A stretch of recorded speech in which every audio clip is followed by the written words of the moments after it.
Lipscomb Bison's baseball is on the air. Good afternoon, everyone. This is Doc Allen coming to you live from beautiful Ken Dugan Field at Stephen Lee Marsh Stadium on the campus of Lipscomb University in Nashville, Tennessee, as we get set to bring you college baseball action between the University of Akron and the homestanding Lipscomb Bisons. Today is Game 3 of this three-game series to open the 2022 season. On Friday, the Bisons captured a 9-4 decision, and they bounced back on Saturday with a 12-4 win. So Akron was looking to salvage a victory here in this season-opening activity for the 2022 campaign. The visiting Zips from the University of Akron, part of the Mid-American Conference, and again, come in today with a season record, no wins, 2 losses on the 2022 season. The Bisons from the Atlantic Sun Conference have a season record of 2 wins, no losses. Nothing in conference play yet. Let's take a look at today's starting lineups. First for the visiting Zips from the University of Akron. Leading off, second baseman, number 1, Tate Wargo. Batting second, shortstop, number 7, Cameron Benson. Batting third, left fielder, number 13, Nick Arrivo. Batting fourth, right fielder, number 24, Bryant Schellenbarger. Batting fifth, designated hitter, number 20, Jackson Haas. Batting sixth, center fielder, number 16, Ian Pennington. Batting seventh, third baseman, number 9, Jerry Reinhardt. Batting eighth, doing the catching today, number 34, Michael Sprocket. And batting ninth and playing first base, number 21, Braden Cavey.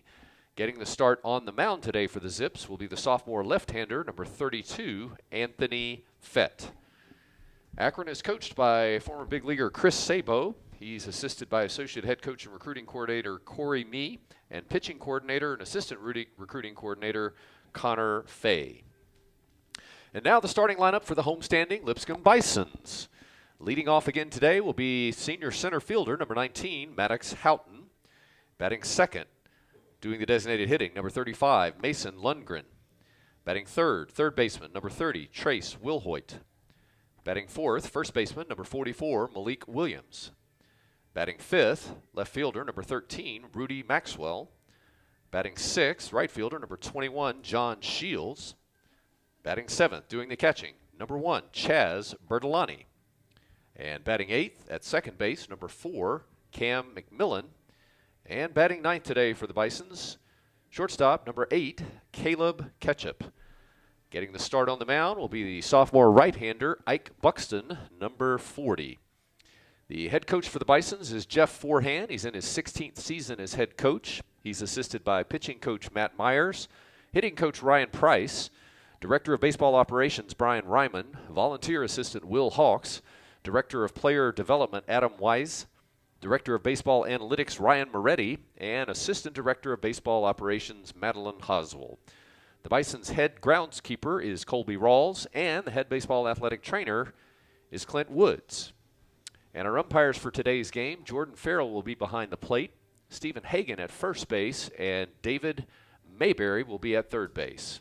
Weather right now at Ken Dugan Field is a beautiful sunshiny day. A few clouds around, but a lot of blue sky and sunshine. 59 degrees at game time with a real field temperature of 56. Wind today has shifted around. It's out of the south at about 14 miles per hour, so it's blowing towards the left field line after seeing a wind that was blowing out for the past couple of days. That wind will shift around today and something that we will keep an eye on as we get prepared for baseball action today.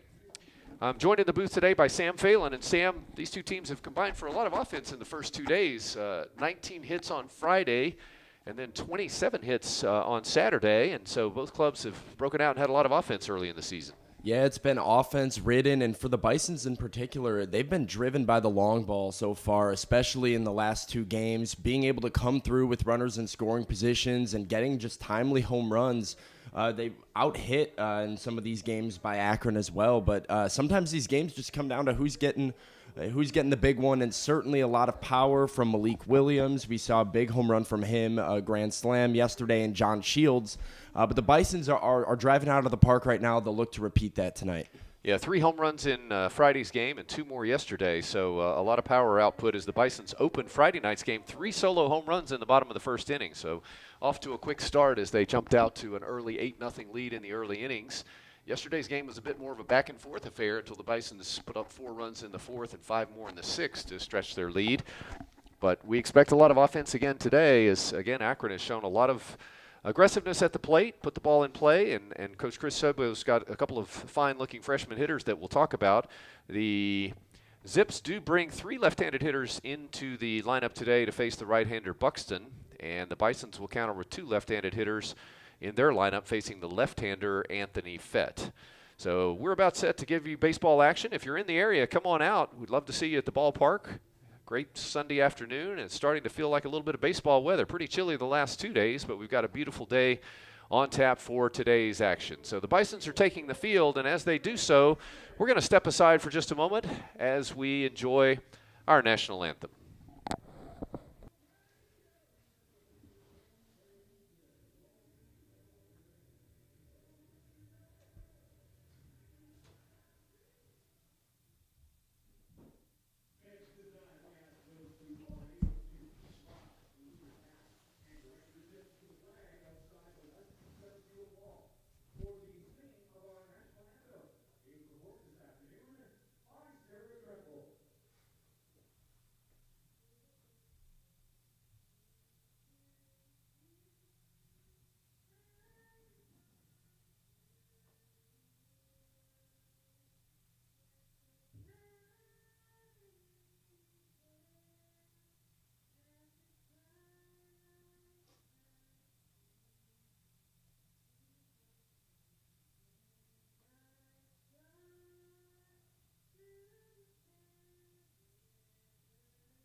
Our national anthem is in the books, and we will get set for baseball action. A big milestone in yesterday's game, Coach Jeff Forehand notching his 600th win as a head baseball coach at the collegiate level. And prior to today's game, Erica Plunkett had a chance to visit with head coach Jeff Forehand.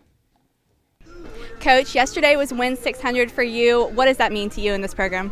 You know, it's just hard to say. It just sometimes it feels like you've been doing it for a long time, and you know, it just makes you think back to all the players and coaches that you've been involved with and relationships established and those kind of things. You know, the wins are what we all go after, and you know, they counted up that, you know, that's for me, but it's mostly about, you know, all the other coaches that help with all that and all the players and all just the bond that we all have. So had a good opportunity for, you know, to get some text messages and communicate with some people that I hadn't talked to in a while. So really cool. And you get that win off of the long ball yet again. Do you expect the home run to continue to be your calling card the rest of the season? Wow, the home run hadn't really been that substantial in my career, and fortunately in the next 2 games I do like homers and doubles, and that's good. So we'll keep hoping that's going to continue. But you know, I just like to see that's hard to do. So sometimes that's plan A, but we practice in plan B, and plan B is the short game and situational hitting and things that we work on every day. So you know, if you have to get into situational hitting, which you do most games, we want to do that. But the long ball is great. Hopefully it'll keep coming. And you've had some good starts this weekend already, but Ike gets to start today. What does he bring to the plate? You know, Ike is just an unbelievable amount of potential every time he goes out there. You know, hard thrower, sinker and slider, and you know, got opportunity to do some things most likely at the next level. You know, he just gets off to hopefully he can get him off to a good start right here, and he can just continue to do that throughout the season. So, you know, not that he can be only a starter, he can pitch in just any role that we have, but you know, we decided to go with him on Sunday just to see where he stands, but most likely we're looking for a good outing from him today. Thank you. Best of luck, Coach. Thank you so much. That's head coach Jeff Forehand, and we get set to get underway. And the first pitch to Tate Wargo is going to be a fastball that stays high inside for a ball. Getting the start on the mound today for the Bisons, the redshirt sophomore Ike Buxton, 6'3", 208-pounder out of Ketchum, Idaho. Transfer from Boise State. The 1-0 pitch is a fastball that's going to get through there for a strike. 1 ball and 1 strike. Buxton, a hard thrower, a power fastball in the mid to upper 90s. He also has a sink on that fastball and his slider, and a guy that the coaching staff very high on, as are a lot of scouts who are out looking at this young man with a very strong arm. He misses with a fastball down low there. It's 2 balls and 1 strikes against Wargo. We mentioned that Buxton, a native of Idaho. He started out at Boise State, redshirted in 2019, as he gets a swing and a miss there on an off-speed pitch. Pitched in 2020 in the shortened season with COVID out of the bullpen, and then Boise State shuttered their program, and he relocated here to Nashville. And he's ready to make a 2-2 pitch to Tate Wargo, leading off for Akron today. Here comes the 2-2, swings through at strike 3. So Buxton gets his first strikeout on the day, and Wargo's retired on strikes, and that'll bring up Cameron Benson, the shortstop. Benson off to a hot start this season. He's batting .444 on the season, 4 hits and 9 trips with 4 RBIs, which leads the Zips. And he had 2 hits in the ballgame on Friday and 2 hits again yesterday. And Benson, a true freshman, off to a really good start this season. Buxton just absolutely going right after these guys, taking no room to breathe, quick worker, quick to the plate, making sure he's keeping him off balance early. And I like it out of the kid. His stuff is electric. He's coming right at you. He's going to be in their face all night. 1 ball, 1 strike on Cameron Benson. We'll set the defense for you in just a moment. There's a fastball that'll catch the inside corner, a ball and 2 strikes. So in the outfield, Maxwell's in left, Houghton in center, Shields in right. Around the infield, Will Hoyt at third, Ketchup at short, McMillan at second, Williams at first. Jazz Bertolani behind the dish today. And here comes the 1-2 pitch, and misses downstairs with a breaking ball there. 2 balls and 2 strikes on Cameron Benson. Again, Cameron Benson, good-looking left-handed hitter, true freshman who's started out very hot for this season, and you can see why he's in the lineup. He's got a good-looking bat, and he really has grinded out some good at-bats throughout the weekend. Here comes the 2-2, and he swings to a high fastball for strike 3. So Buxton, back-to-back strikeouts to start the game, and that'll bring up Nick Arrivo. Arrivo's played in center field the last 2 days. He moves over to left field today. He's got 2 hits and 9 trips to start the season. And he'll bat now with 2 outs and the bases empty. Top of the first inning, no score between Akron and Lipscomb. We're glad you're joining us here for baseball action. And fastball is going to catch the outside corner. 0-1. Again, Buxton will be a 95, 96, 97 mile an hour guy with that fastball. And he's using it and getting ahead early as a foul at the plate there, 0-2. And that's the danger with a guy like Buxton. When you're able to come at 95, 96, 97 and put guys away with your fastball, that sinker and that slider he's got become even more dangerous. It allows him to do so much more and work in those counts because he's got so many out pitches and so many different options when he gets in these 2-strike situations. Backdoor slider there just off the plate. 1 ball, 2 strikes. It was a good pitch there. He froze Arrivo, but that one stayed inside. Home plate umpire Jordan Farrell said it was close, but not quite close enough. So it'll make the count a ball and 2 strikes, 2 outs, bases empty. And he swings through for strike 3. So Buxton, 3 strikeouts as he strikes out the side in the top half of the first inning. Nothing doing for the Zips. We head to the home half of the first. No score between Akron and Lipscomb. You're watching Lipscomb Bisons Baseball on YouTube Live.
We head to the home half of the first inning, and the Bisons will send up Houghton, Lundgren, and Will Hoyt to face the sophomore left-hander Anthony Fett, who gets to start on the mound today for the Zips.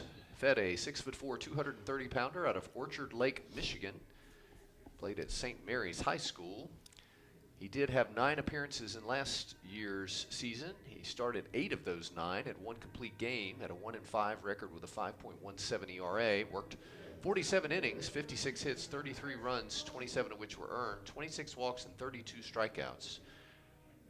And he will start things off with Maddox Houghton, who has been red hot to start the season for the Bisons. He led off Friday night's game with a solo home run and hasn't really looked back. He looks at a pitch downstairs for ball 1. Houghton comes in batting .500, 3 out of 6 on the young season with a homer and 3 RBIs. And Sammy's done a good job getting on base, really starting things out at the top of the lineup for the Bisons. Yeah, and I think this inning is a really important one. Kind of feels weird in a 0-0 ball game here in the first inning, but after winning the first 2, Lipscomb's jumped out to an early lead in all of those games, and I just really feel like they can take a lot out of Fett in this Akron team. As ball's hit deep into left field. Turning around is Arrivo. He looks up, and he's going to glove it just in front of the warning track. Got a little turned around on that one. The wind's swirling out there, but he'll retire Houghton for the first out of the inning on a fly ball to left field. So 1 down, and that'll bring up the designated hitter, Mason Lundgren. Lundgren also off to a hot start for the season. He's 4 hits and 8 trips with 4 RBIs. He's one of just 2 lefties in the lineup for the Bisons tonight, so it'll be a lot of lefty-righty matchup favorable for Lipscomb. Starts him off with a fastball right through there for strike 1. Lundgren, big day yesterday, 3 hits and 5 trips. He had 2 RBIs, and the sophomore is in at designated hitter today. He was the DH on Friday, played at first base yesterday. Fastball in the outside corner, good location there, and quickly Fett is getting ahead of Lundgren. No balls and 2 strikes. Playing in the bottom half of the first inning, no score between Akron and Lipscomb, 3rd game of this 3-game series, and that's a breaking ball that'll miss downstairs. 1 ball, 2 strikes. Defensively for the Zips, Arrivo is in left today, Pennington in center, Schellenbarger in right, Reinhardt at 3rd, Benson at short, Wargo at 2nd, Cavey at 1st, Sprocket doing the catching today, and here comes the 1-2. That swung on and fouled back to the screen. That'll keep the count of the ball and 2 strikes. One other thing I think the Bisons have done an excellent job on early in the season is really working these 2-strike counts. We've seen some great at-bats. Malik Williams of Friday had a 12-pitch at-bat where he kept fouling balls off with 2 strikes, about 8 fouls in a row, and then the ball out of the park.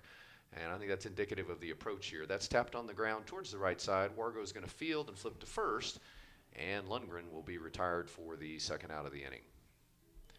That just speaks, too, to the mental battle that happens on a baseball field. Anytime, I mentioned trying to get ahead early, take a lot of the energy out of this Akron team, but as a pitcher, if you're out there and you're battling 8, 9, 10 pitches, losing those battles with guys, you feel like you can't get anybody out, even when you have good stuff.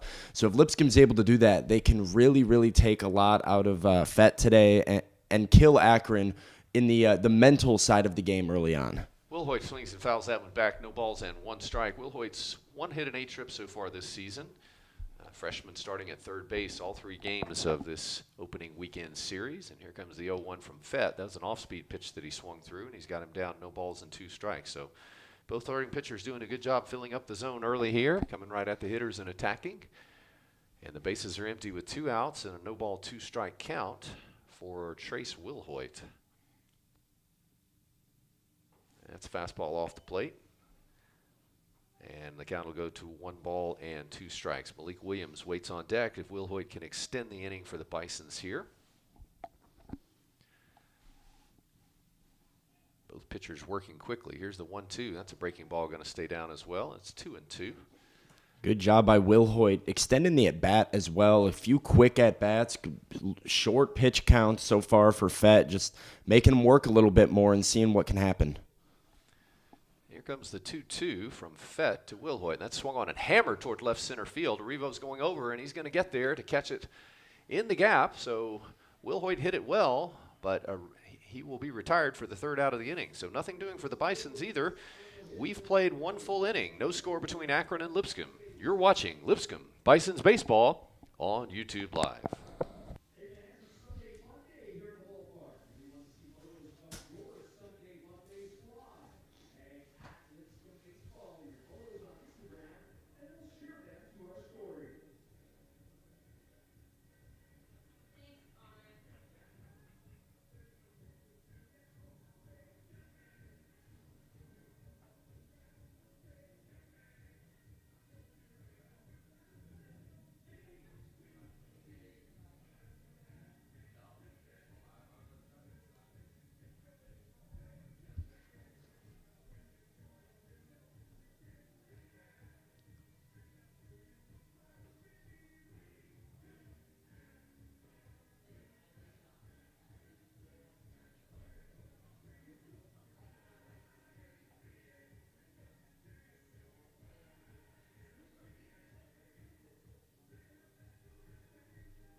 Get ready to head to the top of the second inning, and 4, 5, and 6 due up for Akron. Schellenbarger, Haas, and Pennington to face the right-hander Ike Buxton, who struck out the first 3 batters he faced in the first inning. That one's hit on the ground towards second. Cam McMillan gloves, and he'll flip over, and 1 pitch and 1 out here in the top half of the second inning as Schellenbarger is retired, and that'll bring up the designated hitter Jackson Haas. Haas started a catcher in Friday's game, did an excellent job behind the plate, was the DH yesterday, and he is off to a very hot start. Leading hitter for the Zips, he's batting .571 on the young season, 4 hits and 7 trips, and he has been a tough out all weekend for the Bisons. He checks his swing, and first base umpire Stephen Hagan said yes, he did go.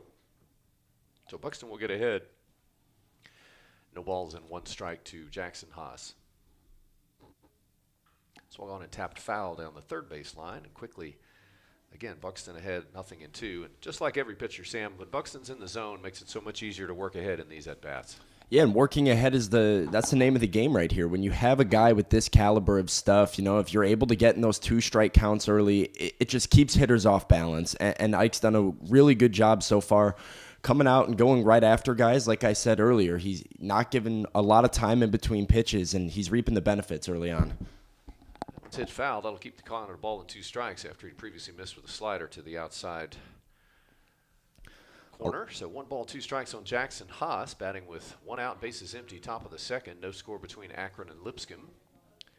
And Buxton back again and throws an off-speed pitch. Strike 3 called. Excellent pitch there. Looks like a slider that really fooled Haas and came across. And it is the 4th strikeout of the day for Buxton here, working in the second inning. And that'll bring up center fielder Ian Pennington, a freshman who saw his first action of college yesterday. Came on in relief as a defensive replacement, had 2 at-bats, did not secure a hit. So he's out there today in center field. Buxton starts him off with a fastball that is downstairs, 1 ball, no strikes. Again, saw several freshmen get action this weekend for the Zips. A lot of new faces on that club this year for Coach Chris Sabo. As the fastball misses downstairs, 2 balls and no strikes. And always exciting to see these youngsters get their first college action. Nothing like the thrill of being in the lineup. It's hard to replicate that feeling in practice, no doubt. 2 balls, 1 strike as Pennington swings through that fastball. That is quite the nerve-wracking moment, that first AB, that first pitching appearance, whatever it is, you get your number called for the first time at the collegiate level. That'll get your heart bumping, and it probably will until the youngsters are able to notch that first hit, that first strikeout. Sure. Once you see it go right, it kind of takes a little bit of the pressure off, but until then, yeah, you can bet his heart's going pretty quick up there. Well, he's doing a good job battling, but he's got a 2 ball, 2 strike count as Ike Buxton pitches here in the top of the second inning. Outfield's normal depth, infield in standard positions here. And here comes the 2-2 from Buxton. That's a fastball that's going to stay high. 3 balls and 2 strikes to Pennington. Buxton. I'd like to see him go back to the slider here. I think if he goes off speed, gets over the plate, he'll get another punch out. And he instead stays with a fastball, and that'll be ball 4. So first walk on the day for Buxton, and Pennington's aboard with 2 outs. That'll bring up third baseman Jerry Reinhardt. Reinhardt's played in all 3 games. He's got 10 at-bats, 1 hit so far. He scored 1 run. He is a senior that has played a lot of baseball. Batted .234 last year, started all 48 games for Coach Chris Sabo and the Zips. And he bats now with 2 outs and a runner on at first base. Starts him off with that slider, but he lays off of it and it goes outside for ball 1. Sprocket on deck if Reinhardt can extend the inning here. Pennington with a modest lead over at first base. Haven't seen him run yet to know if he's a threat to steal, and he does take off, and he swings through the pitch, throws on the way to second, and they're not going to be in time. So Pennington shows us some wheels there as he will be credited with a stolen base. It was an off-speed pitch that Reinhardt swung through to protect him. So the count leaving it a ball and a strike, but there'll be a runner in scoring position now with 2 outs as Akron bats here in the top of the second inning. Be interested in seeing how Buxton battles here. It's easy as a pitcher. You come out, you get in that rhythm, you're sitting guys down. Now he's got to slow it down a little bit. Got to run around second. Got to make sure he gets out of here with a clean frame. Fastball on the outside corner, and that was an electric pitch there. 1 ball, 2 strikes. And so, again, Ike's fastball will tend to sink a bit and also run to the glove side, and so it's going away from these right-handed hitters. And he's got Reinhardt in a hole, 1 ball and 2 strikes. And time will be called.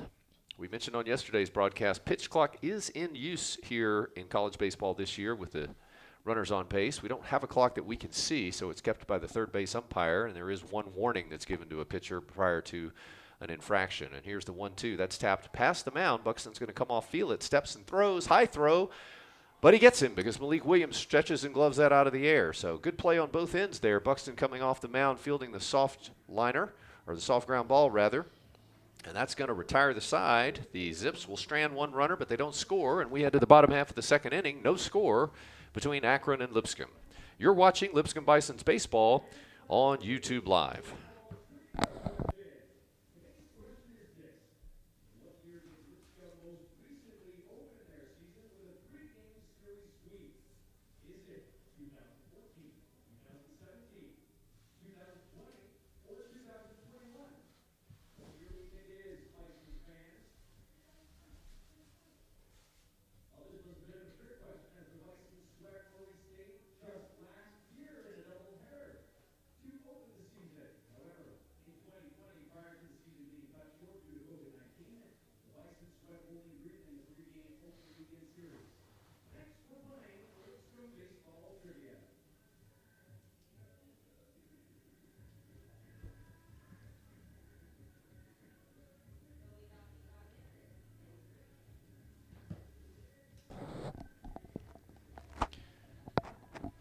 We'll head to the home half of the second inning. Prior to when we do, some very sad news to share with you at home fans. Former Bison's baseball player Zane Barr passed away this past week. Zane was a student from Independence, Missouri. He had previously played at Johnson County Community College. He joined the Lipscomb program for the 2020-2021 season, but was unable to see action due to his illness, and he passed away after a brief illness earlier this week.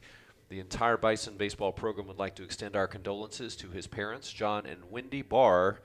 Zane Barr, forever a part of the Bison baseball program, and our thoughts and prayers with his family in this very difficult time.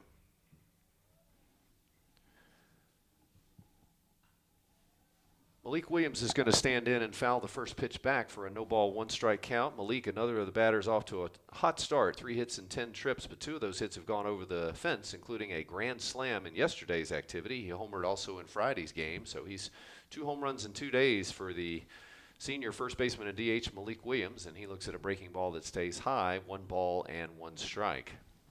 I really like this matchup for Williams today going against Fett. Like I said, lefty-righty earlier, not throwing too terribly hard. And when he gets in these types of at-bats, Malik's just, he's hunting for another long ball. He's going to get a piece of one, and we know he's got the pop to drive it. 1-1 is a fastball that catches the outside corner, and it'll be a ball and 2 strikes. So this is where I think Malik has really improved as a hitter, his 2-strike approach. He is a power hitter. When he's going well, he'll use all parts of the field, and we mentioned on Friday the at-bat that preceded or that included his home run was a 12-pitch at-bat with 8 straight foul balls with 2 strikes. That swung on and hit hard towards third. It's gloved by Reinhardt. He's going to throw on to first, but the throw is going to go wild. We'll see how they score that. That ball was really hammered hard as Williams turned on an off-speed pitch, nailed it to Reinhardt, and he's down. It looks like he might be shaken up a bit over there as he almost had to just rise to try to protect himself, and I'm not sure where that caught him, Sam, but it certainly got there in a hurry off the bat of Malik Williams. Yeah, it looked like it might have got him on the base of the hand, right on his wrist maybe. I don't know, but he seems to be holding it a little bit, and he's a little uncomfortable over there. But we did see the bobble when it went over there, as it has been scored an error going E5 against the Zips. So Williams will not have the first hit of the day.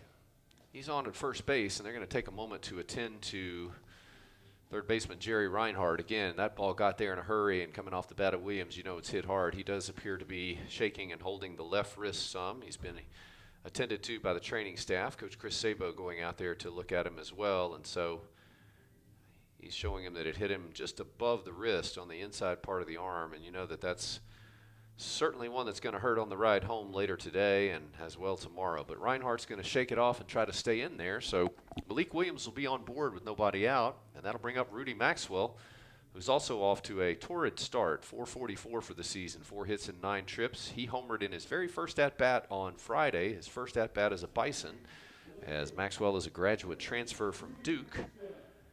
Local youngster that grew up here in Nashville, played his high school ball at Innsworth High School, and went to Duke and graduated from there in December and is now here as a graduate transfer. He's left field today after playing left on Friday and catching in yesterday's ball game. And the first pitch from Fett's breaking ball that'll stay downstairs, 1 ball and no strikes. Just a ton of athleticism on Maxwell. Such a big guy, but to be able to be back there as a catcher, go out to the outfield and look athletic and capable out there as well. He's a huge piece and is going to play a big role this season. That's a breaking ball that's going to stay inside, and so Fett has fallen behind Maxwell, 2 balls and no strikes. Outfield is respecting that power. Revo very deep in left, and Pennington also deep in center field. Slightly shaded towards left from true center. Infield in standard positions here. Here comes the 2-0 pitch to Rudy Maxwell. That's going to catch the inside corner for a strike. So came back inside on him there, and it counts 2 balls and 1 strike on Rudy. John Shields waits on deck. We thought Rudy might have been injured yesterday on a foul tip. He came out of the ball game, but it turns out he was experiencing some cramping. So he's back out there today. We'll keep an eye on that as well. Williams is running on the pitch. It's a ball in the dirt, and he's going to be in there with a stolen base. So bit of a surprise to all of us. Malik Williams, not a guy that steals a lot. In fact, last year he had 1 stolen base in 1 attempt. So based on that pace, Sam, he's met his season's quota here in the 3rd game. I think he caught him off guard a little bit, too. You said it's a surprise to us. I think Akron was just as surprised to see him going over there. But, you know, if you're Anthony Fett, you don't take a look over there. Malik Williams is thinking about it. 3 balls, 1 strike to count to Maxwell. Williams now out at second base, and the 3-1 is a breaking ball that'll catch the outside corner. A nice curveball that he spun in there, and that'll make the count full on Rudy Maxwell. So, yeah, Malik, smart base runner. He actually read that well, as you said. Against the left-hander, he had a good jump, and I think even if Sprocket had fielded that ball cleanly, it would have probably been a stolen base for Malik Williams with the jump he has. He has a modest lead at second. Here's the 3-2, and it's a breaking ball hammered in the air towards center field. Pennington's going to come in a couple steps, still coming in, and he's going to glove it there for the first out of the inning, and so Maxwell is retired. And that'll bring up John Shields. Couple good breaking balls there late in that at-bat by Anthony Fett to come back and retire Maxwell. It's a big looping curveball. Really keeping the hitters off balance. That's a nice pitch. He might be throwing that more into the arsenal here as we go forward if he's getting that over the plate. John Shields didn't play in Friday's game, but was 2 for 3 in yesterday's game, including a long home run that he hammered way out in right field in his second at-bat of the day, and he bats now with 1 out and puts a bunt down. It's on the ground toward the first base side. Cavey's going to field it. He's going to bobble it, and Shields is going to get there. I think Shields beats that. Yeah, that'll be if he did, because the pitcher was a little bit late coming off the mound. Fett to cover. That'll be the first hit of the day as it goes up on the scoreboard. That is an infield single, and I really love to see it. We talked to Jeff Forehand. You saw it in the pregame interview with Erica Plunkett, but when he was asked about the home run, he said, that's our plan A, but we always have our plan B, and that's the small ball. That's the timely hitting.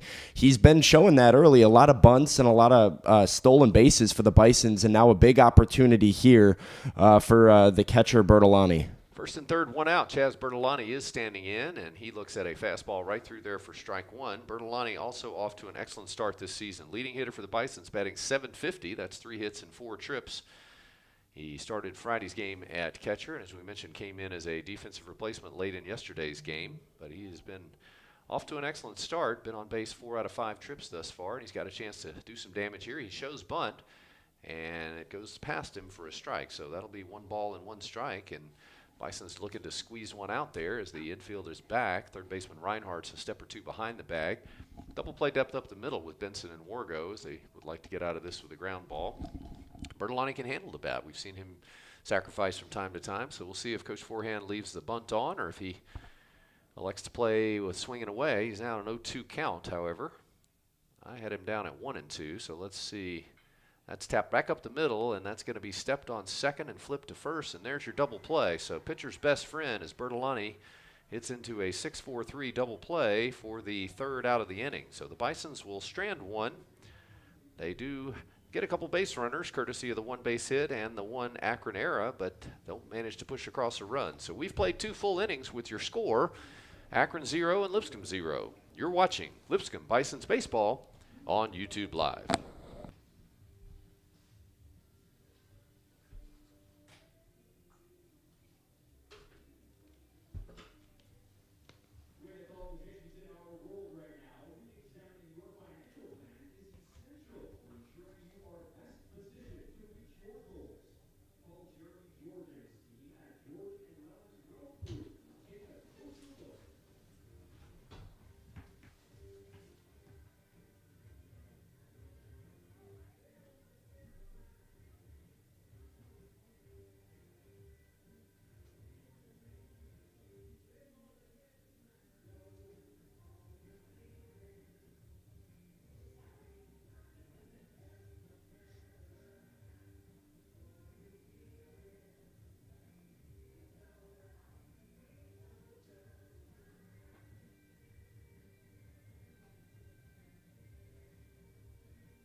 We had the top of the third inning. Ike Buxton back out for his third inning of work, and he'll face 8, 9, and 1 for the Akron Zips with Sprocket, Cavey, and Wargo. Buxton so far yet to surrender a hit. He's walked 1 and struck out 4 in his 2 innings of work. And Michael Sprocket will stand in there, left-handed swinging freshman. Had 2 at-bats in yesterday's game as he came in late in the game as a replacement. And he'll get started with a fastball across the outside corner for strike 1.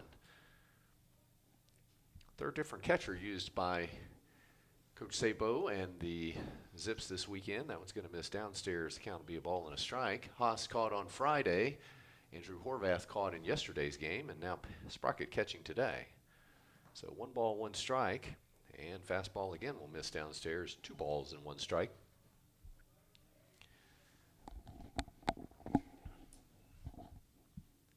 Buxton working at 30 pitches here in the third inning, so he's been efficient so far. That's hit right back up the middle, and that's going to be a base hit into center field. So Michael Sprocket has the first base hit of his college career, and a moment that young man will always remember, Sam, his first base hit.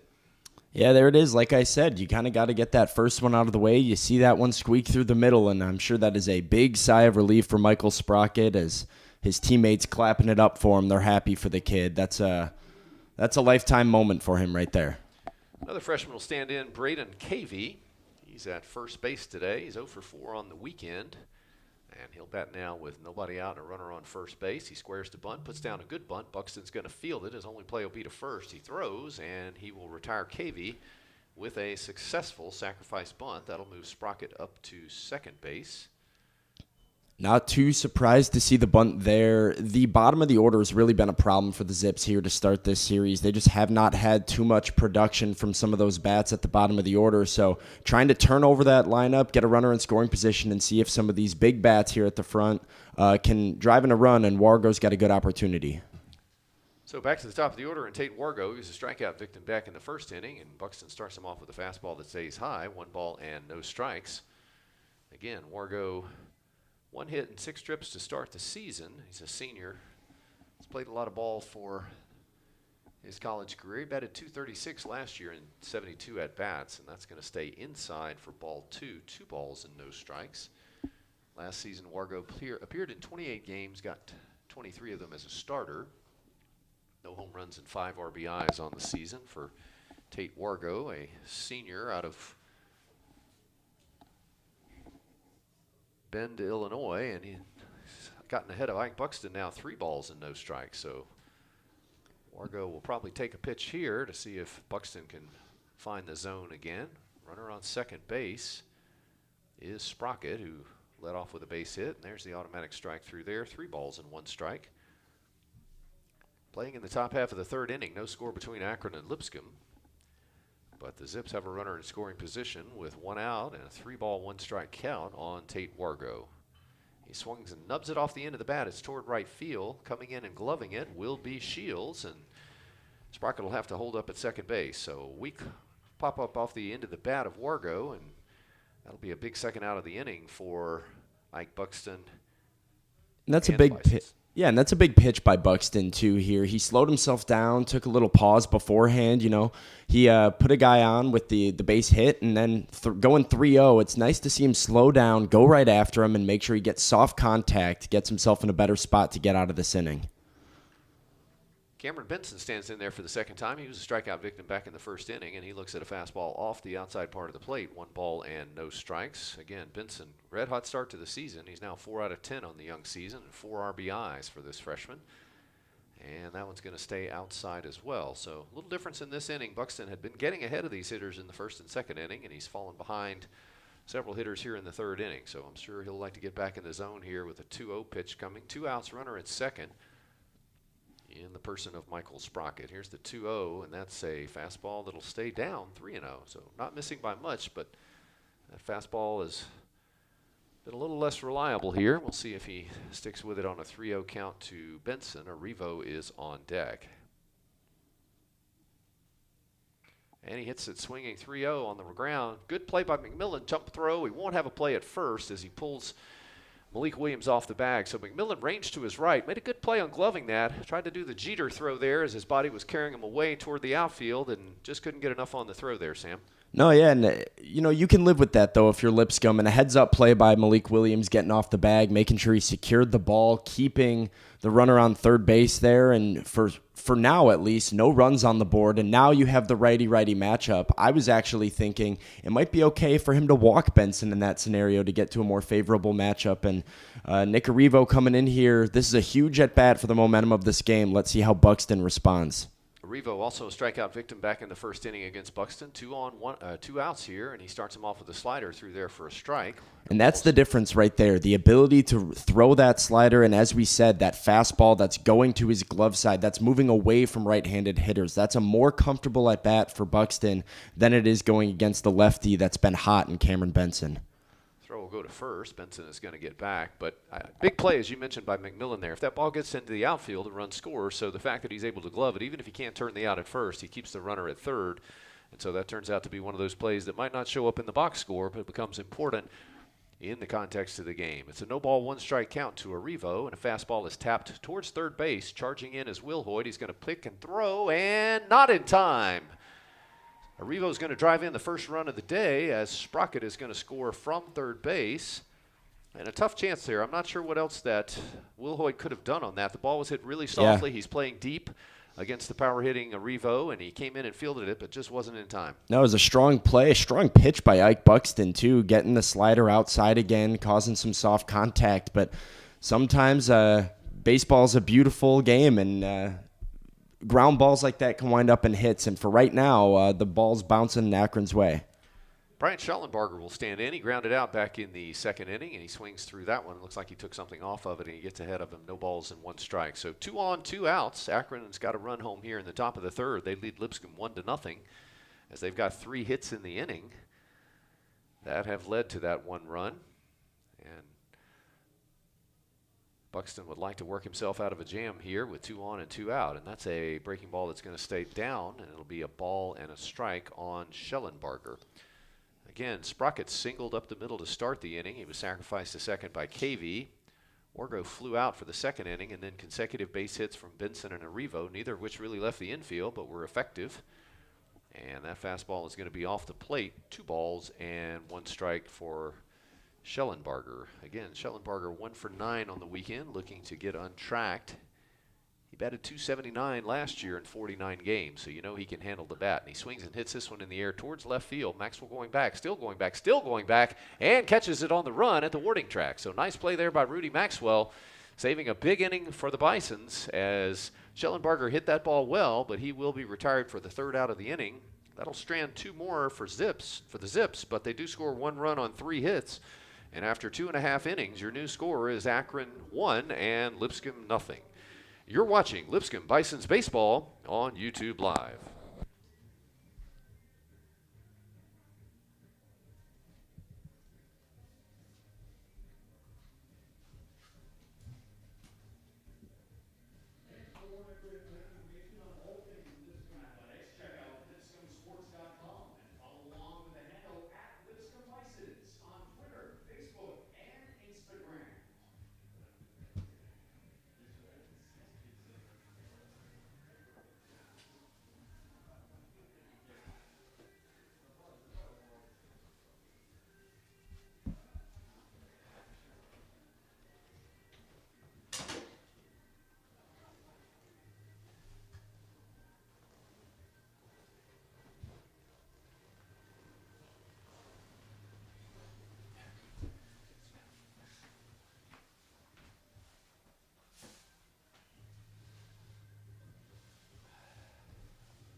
We head to the bottom half of the 3rd inning.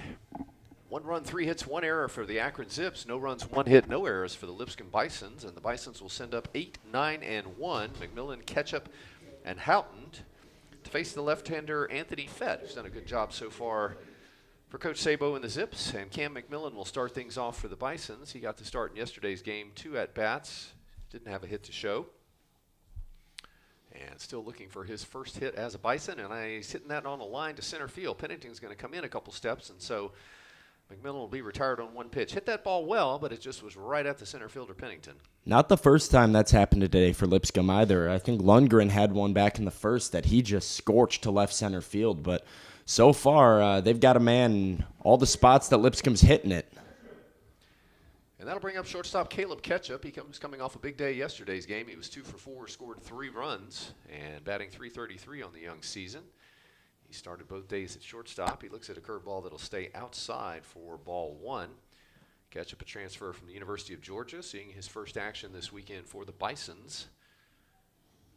And again, he's had a productive time at the plate. He looks at a fastball in the outside corner, and that'll even the count at 1 ball and 1 strike to Caleb Ketchup. Ketchup is a redshirt freshman. He's out of Atlanta, Georgia, 5'10", 160-pounder, and coaching staff very excited about what this young man can do in the infield as an excellent defender. If he gets on here, I think it'll be likely to see him moving here. He's already ran 3 times on the year. He's got 2 stolen bases on 3 attempts in 2 games, but that's why they got him in this 9 spot. If he gets on base, he can easily get into scoring position and turn over that order with an opportunity to score. The 1-2 is a fastball that'll stay high after he swung through the breaking ball. So 2 balls, 2 strikes for Caleb Ketchup. The top of the order, Maddox Houghton, is on deck as we play here in the bottom half of the 3rd inning. Lipscomb trailing Akron 1-0 as the Zips put a single run up in the top of the 3rd. And here comes the 2-2 pitch. That stays inside with a fastball, and that'll run the count full to Caleb Ketchup. Ketchup does have a couple walks on the season, so he's a young man who will be disciplined at the plate, knows the strike zone. Such an asset when you have his level of speed. Pitchers do not want to walk guys that they know are threats on the base path. Swung on and hit in the air towards shallow center field. Pennington coming over. He's calling everyone off, and he's going to glove that for the 2nd out of the inning. So a lot of fly ball outs so far off of the bats of the Bisons, and that's 2 quick outs for Fett, who continues to do an excellent job. Go back to the top of the order, and Maddox Houghton, he was one of those fly ball outs. He flew out to left field to start the 1st inning for the Bisons. Bisons only have 1 hit on the day. Just 34 pitches for Fett through 2 2/3. He's being efficient and going right after the Bisons. You know, they've hit it hard a lot early in the count, but so far you take that and that level of efficiency. And Houghton pulls back from a breaking ball that'll stay inside for 1 ball, no strikes, showing bunt there. Reinhardt was charging hard from 3rd once he saw that, and he'll start now about even with the bag at 3rd. First baseman Cavey's also in a little bit, respecting the ability of Houghton, who runs well and can handle the bat. Here comes the 1-0. He's swinging away, and that one's outside, and that'll be 2 balls and no strikes on Maddox Houghton. Mason Lundgren waits on deck, but 2 outs here and bases empty for the Bisons in the bottom of the 3rd as Anthony Fett given up just 1 hit so far and done an excellent job pitching to contact. That's a fastball that'll stay low, and that'll run the count 3 balls and no strikes. And he's only been in a couple of other 3-ball counts. He's done a really good job so far of avoiding that. Pitching to contact, as we said, doesn't have a strikeout, but also doesn't have a walk. And so he's 3-0 now to Maddox Houghton, and that's right through there. 3 balls and 1 strike.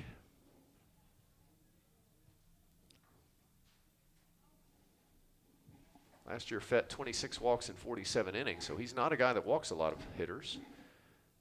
And his 3-1 is going to be hammered to left center field, but again, Arrivo's got a bead on it, and he catches it in the left center field gap for the 3rd out of the inning. So for the 2nd time, Maddox Houghton will fly out to left field, and nothing doing for the Bisons as they go 3 up, 3 down in the bottom of the 3rd. We've played 3 complete innings, and your score, Akron 1, Lipscomb nothing. You're watching Lipscomb Bisons Baseball on YouTube Live.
We're headed to the top of the fourth inning. Akron leads Lipscomb 1-0, and Ike Buxton back out for his fourth inning of work. Through 3 innings, he's given up 3 hits, 1 run, 1 earned, walked 1, and struck out 4. And 5, 6, and 7 will be due up for the Zips here, starting with Jackson Haas, designated hitter, who was one of those strikeout victims back in the second inning. Haas, 4 hits and 8 trips on the season, so he's off to a very hot start. Again, did the catching on Friday and has been designated hitter the last 2 days, the senior Jackson Haas. And Ike Buxton will start him out with a slider that'll stay low for ball 1. 50 pitches through 3 innings for Buxton. We talked a little bit early in the game about just kind of having to run committee, pitchers by committee here. A lot of arms coming out, seeing a lot of different people on the bump. Wonder how long Jeff Forehand is going to let his big righty go here. Gets a swing and a miss there. It's a ball and 2 strikes. So Buxton ahead of Haas at 1 ball and 2 strikes. And we mentioned earlier on the broadcast this weekend, expect the pitchers to be on a little bit shorter pitch count than you see later in the season. Swing and a miss there. So Buxton will get his 5th strikeout of the day, and he strikes out Haas for the 2nd time. And that'll bring up the center fielder, Ian Pennington. Pennington reached on a walk, stole a base, and was stranded back in the 2nd. Buxton's an interesting study, too, when you mention pitch count and how stretched out he might be, because he's a really versatile arm. He's not always in the starting role. He was in the bullpen at Boise State, kind of played a little bit of a hybrid his first year at Lipscomb. And Forehand said they wanted to bring him out here on Sunday for the first one of the season just to kind of see where he was at and see what he was looking like, how far he could go, and how comfortable he was. So you don't really know as, wow, that is a snag by Ike Buxton. Well, that was Look what I found. There. The ball's hit sharply back up the middle. Buxton's turning his back almost to watch that, and it winds up hitting him in the foot, I think. And so a lucky bounce there for the Bisons as Buxton felt it hit his foot and flips over to first base. I think it hit his foot or the base of the mound, but it bounced up into his glove on like a little bit of a backhand there. But you're right. That is an excuse me, look what I found. But you will take that out.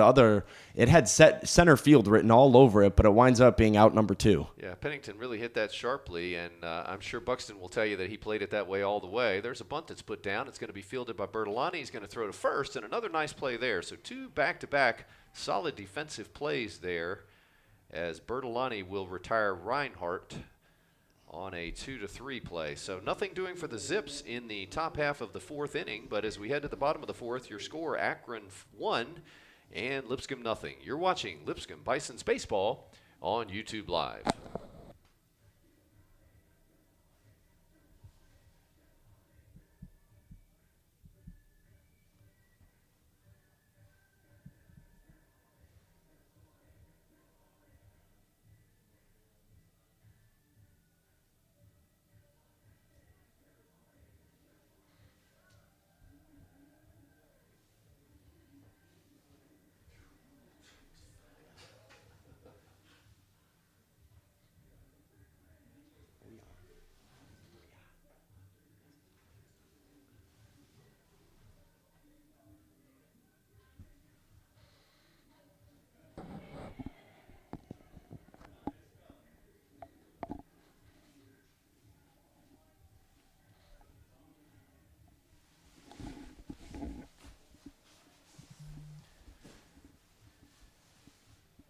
We head to the bottom half of inning number 4. Akron is leading Lipscomb 1-0. 3rd game of this 3-game series. On Friday, the Bisons prevailed 9-4. They won a 12-4 game against Akron on Saturday. We mentioned a lot of offense, 19 hits in Friday's games and 27 hits in Saturday's game. Only 4 hits so far today as we head to the bottom of the 4th inning, and Mason Lundgren will start things off for the Bisons. He grounded out back in the 1st inning in his first at-bat of the day against Anthony Fett, who's done a really nice job. 3 innings, 1 hit, no walks, no strikeouts. But as we mentioned, he's really pitching to contact, settled into a rhythm, and this left-hander's doing a good job. He misses down low there for 1 ball, no strike against Lundgren. Lundgren did a good job first time against Fett, just working a longer at-bat after going down 0-2. He was one of the few Bisons hitters that actually saw, I believe, 5 or 6 pitches and had a QAB. That's hit down the left field line, but it's going to go foul as Lundgren was swinging at that fastball there, and that'll even the count at 1 ball and 1 strikes on Mason Lundgren. See a little bit of motion coming out of the Bison's bullpen. Nobody throwing just yet, but some stretching going on. Seen a few bodies coming out there trying to get warm, maybe it looks like, as Jeff Forehand looks to potentially make a move here, although I do think it's worth noting that Ike Buxton did not throw very many pitches in that last inning, specifically because of that two-out bunt there on the first pitch that kind of got him out of there quickly. Yeah, very efficient inning that we saw there. Here comes the 1-2. It's tapped on the ground to the right side. Wargo's going to take a couple steps, and he's going to flip over to Cavey at first, and they'll retire Lundgren for the first out of the inning. That'll bring up Trace Wilhoit, third baseman. He flew out to left field back in the first. 1 hit and 9 trips on the young season so far for the freshman Wilhoit. He's a 6'3", 200-pounder out of Georgetown, Kentucky. Transfer from Northwest Florida State, so getting his first Division I action here this weekend.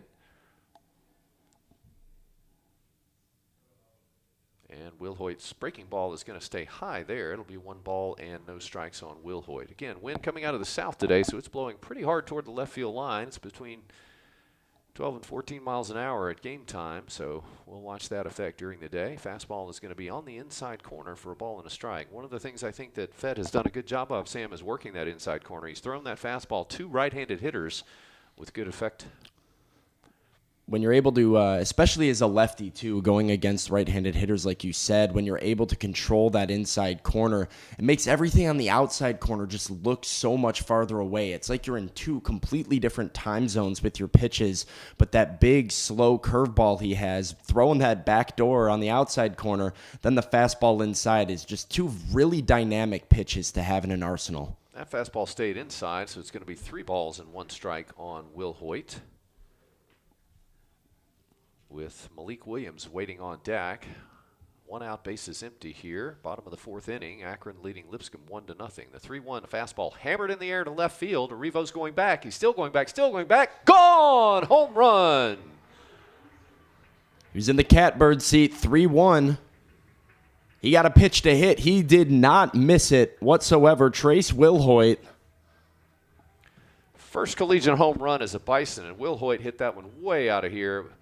Again, as you mentioned, 3-1 pitch. He sat on that fastball and did not miss it. And he's tied the game with 1 swing, as it's 1-1 now, Lipscomb and Akron. And that'll bring up the dangerous Malik Williams.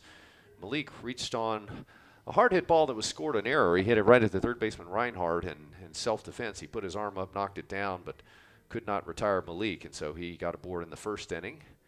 Again, Williams, 2 home runs in 2 days so far, and 3 out of 11 on the season with 5 RBIs. And he looks at a breaking ball through there for strike 1. I was really interested in seeing what Fett went to there on that 3-1 pitch to Wilhoit. We haven't seen too many of those 3-1, 3-0 counts for him so far. That off-speed's been working for him. He decided to go back to that fastball. I think he wanted it inside, like you said, just left it too far over the plate, and Wilhoit took advantage. And even though Wilhoit's been off to a little bit of a slow start, he's a solid hitter. Coach Forehand telling us one of the best hitters throughout the spring so far. He's got a lot of pop, and he certainly showed that to you there as he gets his first Bison's home run and the 6th home run hit by the Bisons in this weekend. So it's a no-ball, 2-strike count on Malik Williams. Bases empty and 1 out. And breaking ball just missed.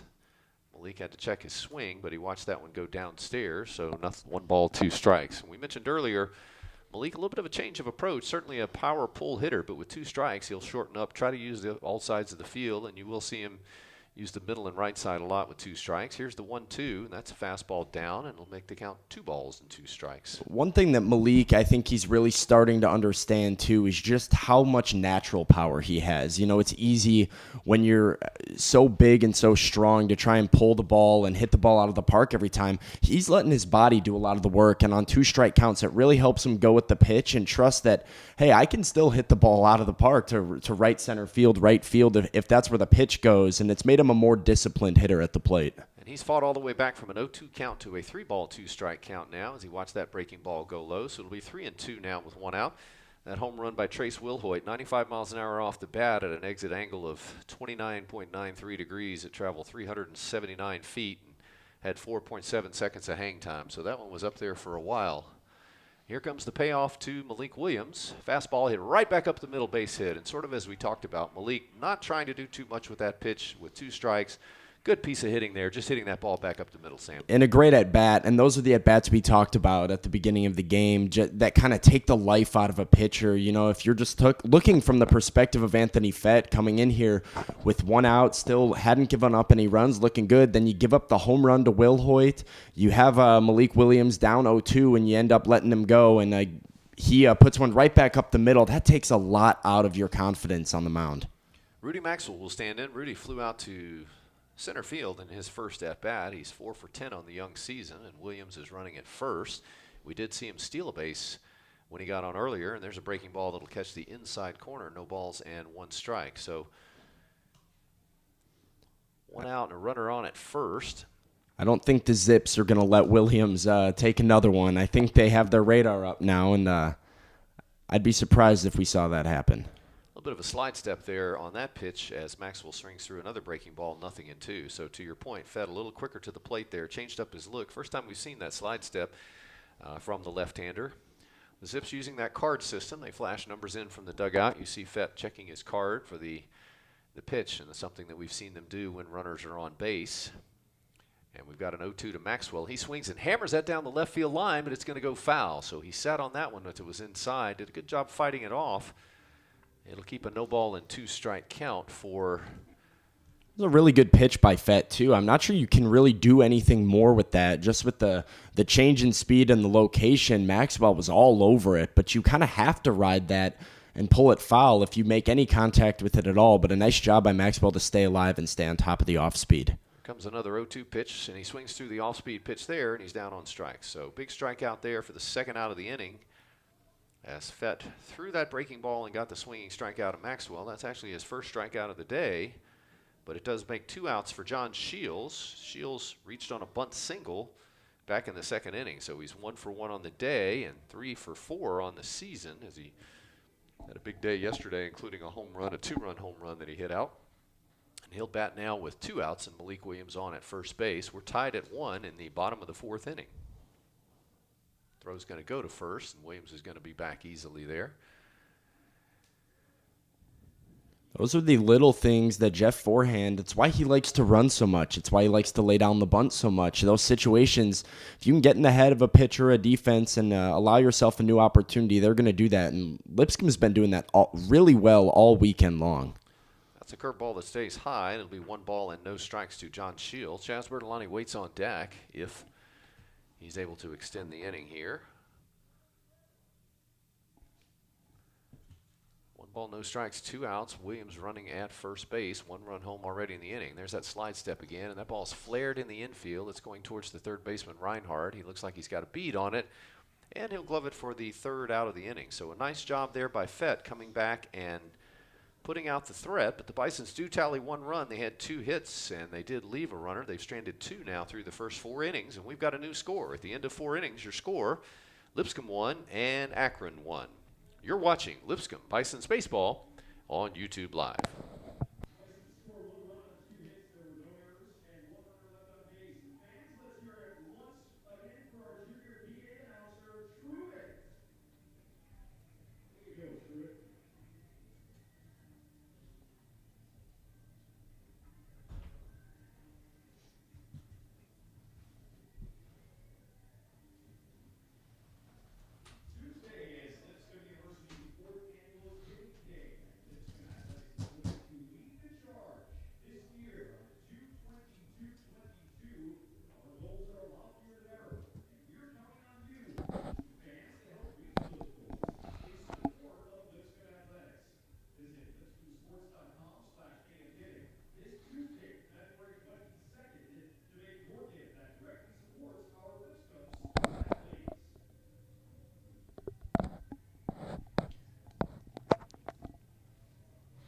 We head to the top half of the 5th inning, and our new score is 1 ball, 1 strike, or correction, 1-1. Lipscomb and Akron are tied. 1-1, 3 hits, 1 error for the Zips. 1-1, 3 hits, no errors for the Bisons. And Ike Buxton is back out to start the top of the 5th inning. He's gone all the way for Lipscomb and has done an excellent job so far. He surrendered 3 hits on the day.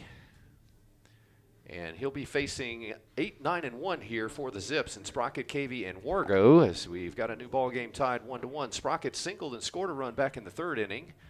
in his first at-bat on the day. And freshman seeing his first action on the weekend. And he takes a fastball inside for ball 1.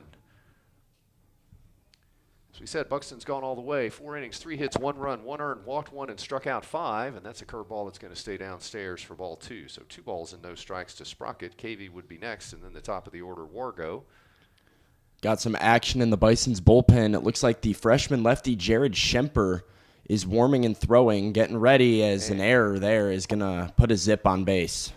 Ball was hit towards McMillan. It was hit somewhat slowly, and he tried to field it off the left-hand side, and it just went right through the wicket. So that's going to be the first Bison's error of the day, and that'll put the leadoff man Sprocket aboard with nobody out.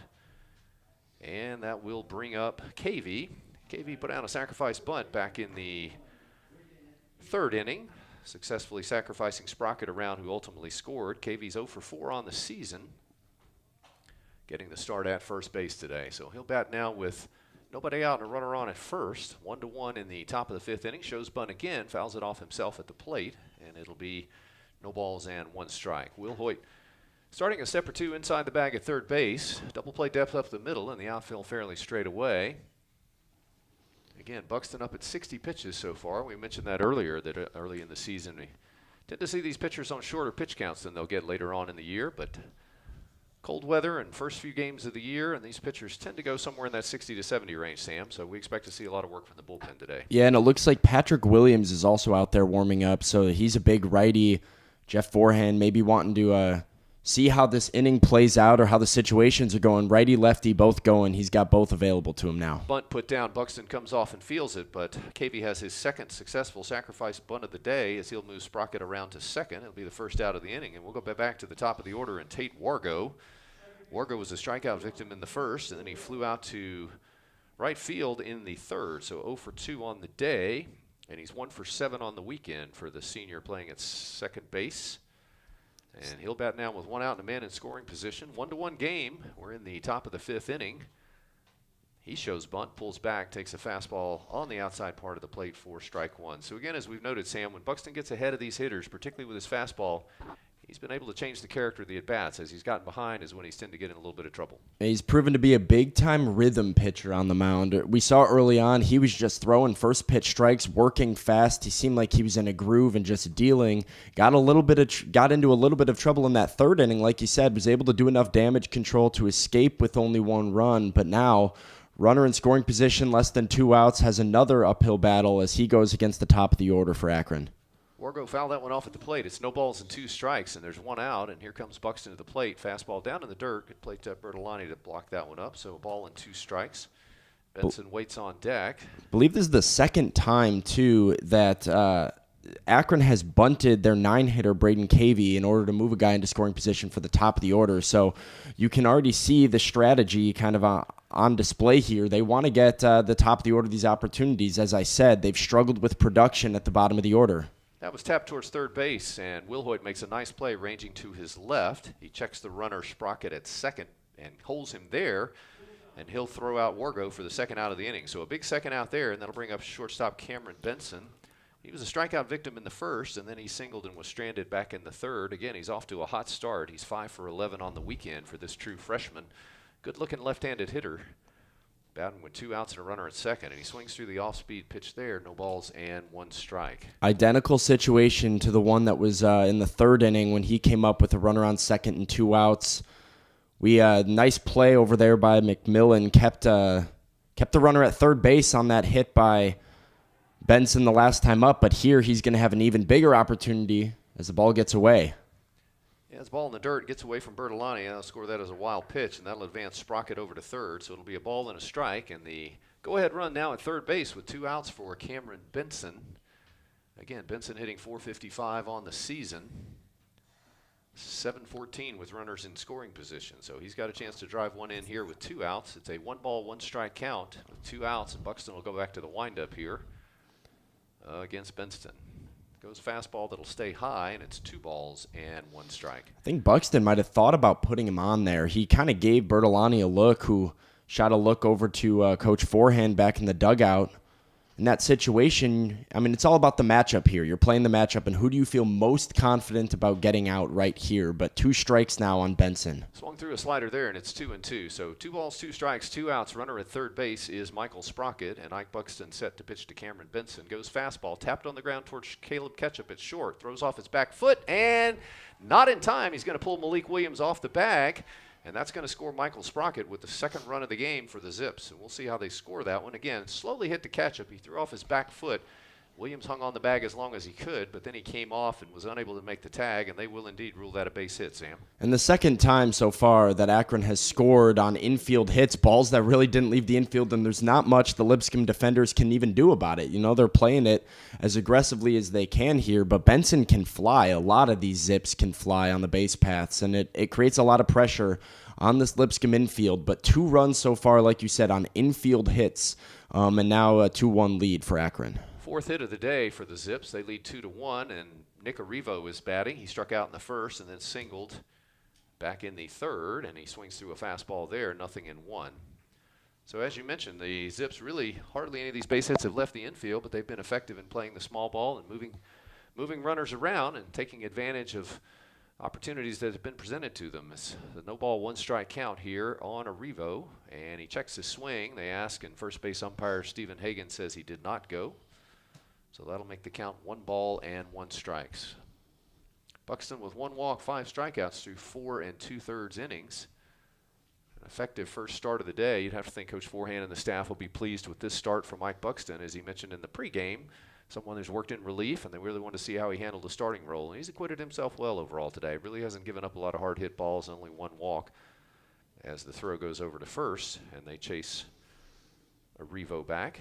And you can feel really good about it if you're Ike, too. I think he built a lot of confidence today. Obviously, you'd prefer not to have some of those runs scoot across in these tight situations. But like we said, it was just soft contact, and nothing you can really do about it as a pitcher. If you just feel good. Last time he faced Arrivo, he got him to roll over to third base, and it wound up being a swinging bunt of sorts that resulted in an RBI single.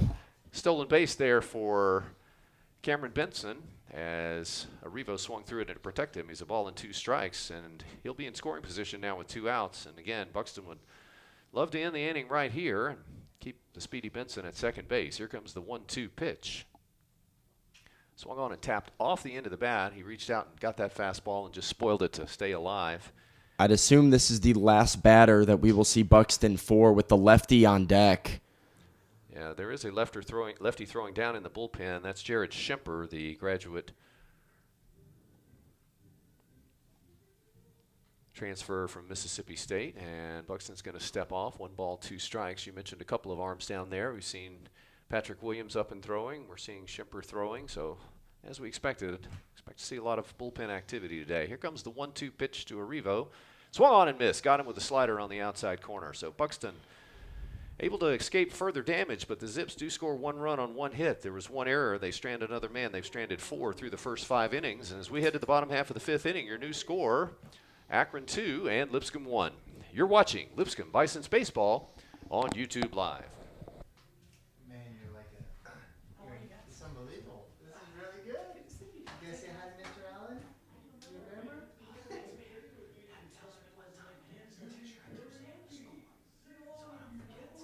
It's the most fight we've ever been for that long stretch. These guys are ready to roll. So how you doing?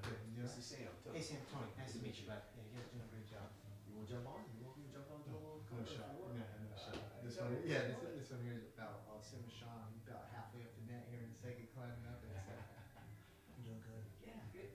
This keeps me busy during the game. No, this is awesome. This is good. Anyway, I think we'll see the kid today. He should probably Yeah, some fall in the box score. So last 2 days. But new ball game today. So you guys are welcome to hang out as long as you want. Like I said, if you want to jump on, man, I'll put you to work. You got your hands full. Yeah, I do. Hang out as long as you want. Boy, I'm gonna get these guys out of here ready to move. So.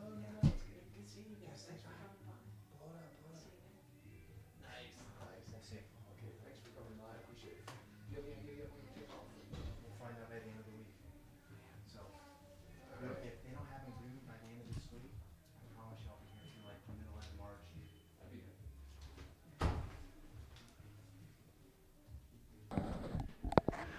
We head to the home half of the fifth inning.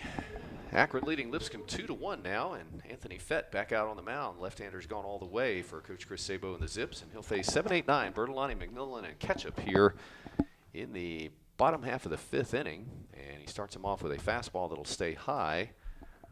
Jazz Bertolani grounded into a double play back in the second inning. Bison's had a little threat going, runners on the corners, but 6-4-3 double play ended that, and we're at 2-1 here in the bottom of the fifth. That one's going to miss downstairs as well. 2 balls and no strikes.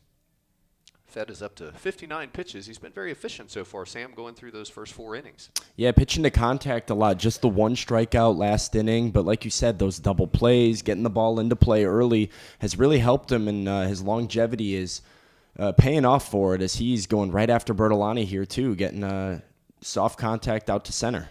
Fly ball to center field, and that's going to be gloved by Pennington, and that'll be the first out of the inning. And we have seen a lot of those fly balls hit off the bat of the Bison's hitters today, and that'll bring up Cam McMillan, the second baseman. He's another one that lined out to center field in his first at-bat. Hit the ball well back in the third inning, but was retired. Cam still looking for his first base hit on the season. He's 0 for 3 on the young season. Got some activity down in the Zips bullpen. I can't get a number from our vantage point, but we'll keep an eye on that as well. As we said, that Fett getting around that 60-pitch mark. He misses downstairs, 4-1. Both coaches have to be very satisfied with the performances of their starting pitchers. Fett with 4 1/3 so far, just 1 earned run on the 3 hits, 1 strikeout, but he hasn't needed to miss too many bats tonight. He's just almost missing bats with some soft contact, creating a lot of outs. And then, as we mentioned, Ike Buxton just battling. Looked really sharp, and a few soft base hits resulting in a couple runs. But if you're Jeff Forehand, you like what you got out of your Sunday guy today. Yeah, both starting pitchers done an excellent job. You always think if your starting pitcher can get you into the fifth inning or through the fifth inning, 2 runs or fewer, that's a quality start. So both guys are on track to do that. That one missed downstairs, bounced a couple of feet in front of the plate. So it's 2 balls and 1 strikes on Cam McMillan. He's batting with the bases empty and 1 out here in the home half of the fifth inning, and that one stays outside, and it's 3 balls and 1 strike to McMillan. See what he goes to on 3-1 here. Last time he was in this situation, he left a fastball over the plate for Will Hoyt and gave up a homer because of it. This time he goes breaking ball. It's tapped on the ground. It'll be cut off by the third baseman, Reinhardt. Throws on the run. Nice play, and he retires McMillan for the second out of the inning. It's a nice adjustment there by Fett and a nice play over there by Reinhardt at third base, not letting that short hop eat him up. He got the tall one, beat it to the ground, and was able to retire McMillan. And you got to think that Coach Chris Sabo, probably a guy that can give some instruction on that, an outstanding infielder Yeah. during his major league career. So Reinhardt has a chance to be coached by a guy who was a pretty good infielder, as I recall. Yeah, not a bad guy to be taking infield instruction from, and Reinhardt definitely making good play. A good adjustment, too. We saw earlier in the game the injury to his wrist a little bit. That was obviously a much harder hit ball, but kind of ate him up on a short hop, and he bobbled that one off Malik Williams' shot over to third base. So a good adjustment. Ketchup hits that in the air towards center field. Pennington's going to take a few steps back, still going back, and he's going to be called off by the left fielder, Arrivo, who will catch it in deep left center field. But it's another 1-2-3 inning for Anthony Fett, and so he's able to hang a 0 up after the Zips take the lead in the top half of the inning. Nothing doing for the Bisons, and we've played 5 complete innings, and your score, Akron 2 and Lipscomb 1. You're watching Lipscomb Bisons Baseball on YouTube Live.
We had just up top of the sixth inning, couple changes for the Bisons. New arm on the mound is the freshman left-hander Jared Schemper, 6', 195-pounder out of Germantown, Tennessee, a transfer from Mississippi State. Also another defensive change. David Coppage is now entered the game at second base, taking over for Cam McMillan.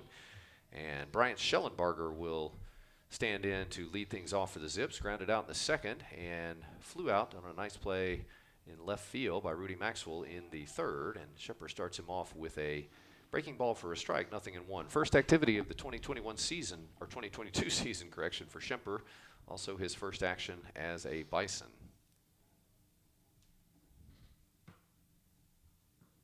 Another breaking ball that's hit foul, and quickly he's ahead. No balls and 2 strikes. Jared Schemper again out of Germantown, Tennessee. That is a really good pitch, really good-looking pitch on that off-speed. And two, I think it's a good decision-making by Jeff Forehand, bringing him in after Buxton. 2 guys with a very different arm slot coming from different sides. That's a tough pitch tunneling thing there if you're an opposing hitter. Fastball stays inside, 1 ball, 2 strikes. Also a couple of lefties due up here with Schellenbarger and Pennington this inning, so 2 left-handed bats, so a chance to go left on left and play that matchup. And we still see some activity down in the Bison's bullpen, a couple of arms that are throwing down there that we'll keep an eye on. But the count's a ball and 2 strikes on Bryant Schellenbarger. And that swung on and hit in the air towards left field. Maxwell going back, still going back, goes towards the wall, and he's going to glove it for the first out of the inning. So the wind kind of held that one up. We mentioned it's blowing out of the south today, and I think that one pushed it a little bit away from Rudy, but he was able to track it down and record the first out of the inning. And that'll bring up Jackson Haas, the DH, who called strikeout in the second and struck out swinging in the fourth. 0 for 2 on the day, but has had a red-hot start to the weekend. He's still 4 for 9 on the weekend. Has been swinging it well from the right side. Designated hitter today for Coach Sabo and the Zips.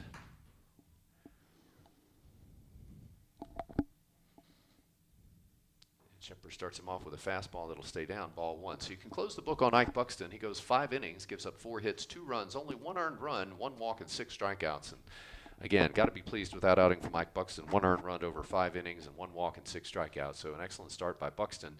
As we mentioned, he really didn't give up much in the way of hard contact. That's a breaking ball that'll get in there for a strike. 1 ball and 1 strike. Buxton ends up throwing 76 pitches on the day. And now he turns it over to Jared Schemper, who has a 1 ball, 1 strike count and 1 out. Bases empty here, top of the 6th, with Akron leading Lipscomb 2-1. And that one's fouled off the end of the bat.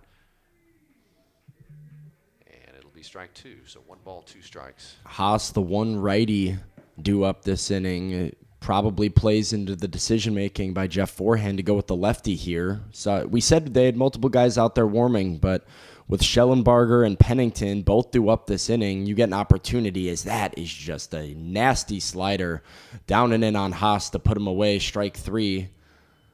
Second out of the inning, 3rd strikeout of the day of Haas, and that'll bring up that left-handed hitting Ian Pennington, as you mentioned. Pennington reached on a walk, stole a base in the 2nd, and grounded out, tapping back to the pitcher Buxton in the 4th. So 0 for 2 on the day, and still looking for his first base hit on the season for this freshman. And starts him off with a breaking ball that'll catch the outside corner. A good one there, no balls and 1 strike. Again, scoreless game through the first 2 innings. The Zips put up 1 in the 3rd and 1 in the 5th. The Bisons had answered with 1 in the bottom of the 4th, and that's where we stand right now with a 2-1 Akron lead after the Bisons captured the first 2 games of this series on Friday and on Saturday. That's hit well into the gap in right center field, but going back is Shields, and he's going to glove it down there. I thought that ball off the bat had a chance to hit the wall, but it sort of held up. Again, the wind might have held it up a bit, and Shields gloved it for the 3rd out of the inning. So it turns out to be a 1-2-3 inning for Jared Schemper, and nothing doing for the Zips in the top of the 6th. We'll head to the bottom half of the 6th inning. Your score, Akron 2 and Lipscomb 1. You're watching Lipscomb Bisons Baseball on YouTube Live.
We head to the bottom half of the 6th inning, top of the order due up for the Bisons. It's 2 runs, 4 hits, and 1 error for Akron. 1 run, 3 hits, 1 error for the Bisons.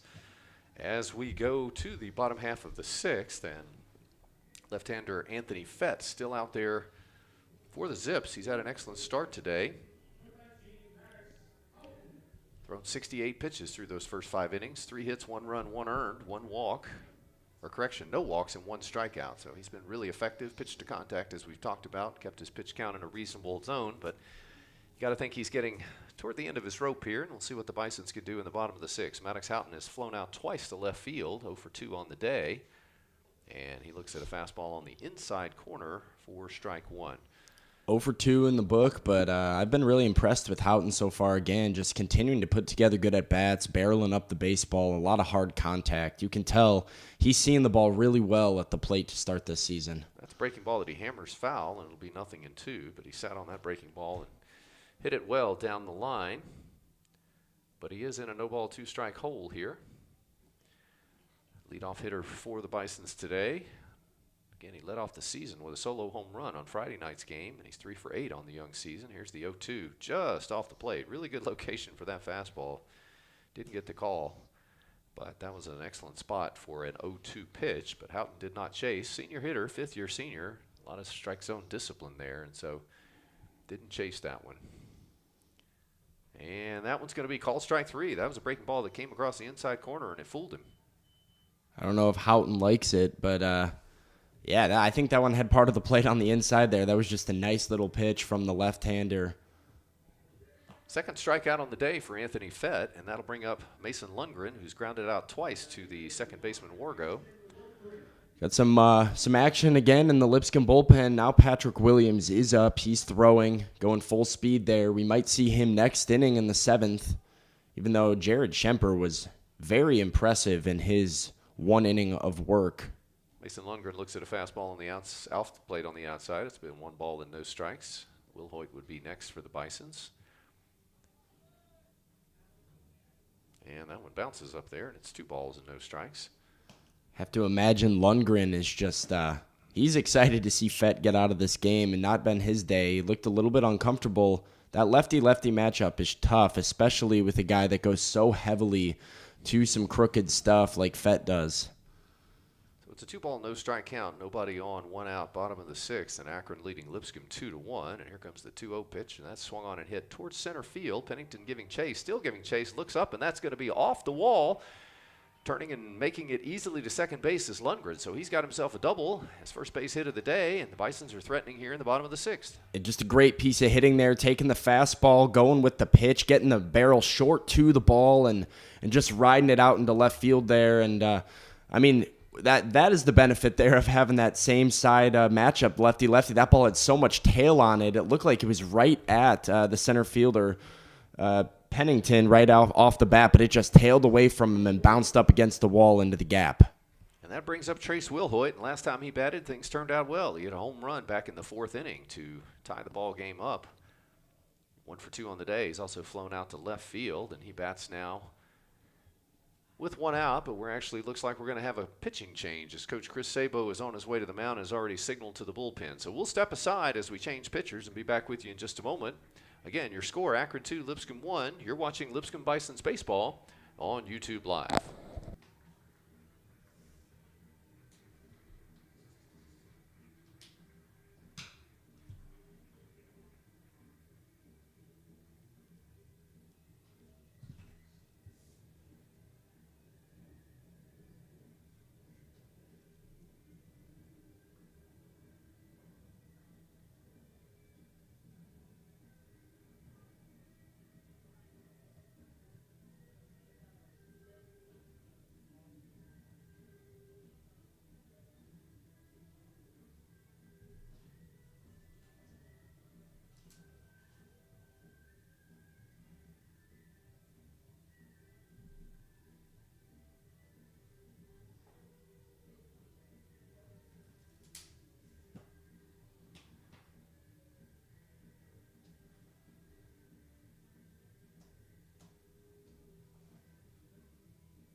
pitcher on the mound for the Zips is the freshman Jacob Crosher, a 6'3", 205-pounder out of Vermilion, Ohio. He's seeing his very first collegiate action of the season, first year in the program. So big moment, Sam, here for a true freshman. He comes in with a 2-1 game. The tying run is on at second base in the person of Mason Lundgren, and he's facing a guy that hit it out of the park in his last at-bat. So a big moment here for this true freshman. Yeah, it shows the amount of faith Chris Sabo has in this freshman to be able to go to a guy who has yet to see any collegiate action. And like you said, you're looking at the heart of this Lipscomb Bison's order coming up here with the lead, standing 180 feet away from home plate right here, and a big opportunity. So to get you reset, it's 2-1, Akron leading Lipscomb. Inning started with Houghton called out on strikes, and Mason Lundgren just doubled off the wall in left center field, and that chased the starter Anthony Fett, who had thrown brilliantly through the day, gone the whole way thus far for the Zips. And Trace Wilhoit's going to stand in now with one out in that tying run out at second base. Bottom of the sixth inning, Akron 2, Lipscomb 1, and Jacob Crosher on in relief. And he throws that one past the catcher all the way to the wall, and that'll get Lundgren all the way over to third. That'll go down as a wild pitch. I think that's a little bit of the jitters there for the freshman. His first collegiate pitch in such a big spot. It can get away from you a little bit easily, and now he's in a even tougher spot with just 90 feet between him and the Lipscomb Bisons tying this ball game.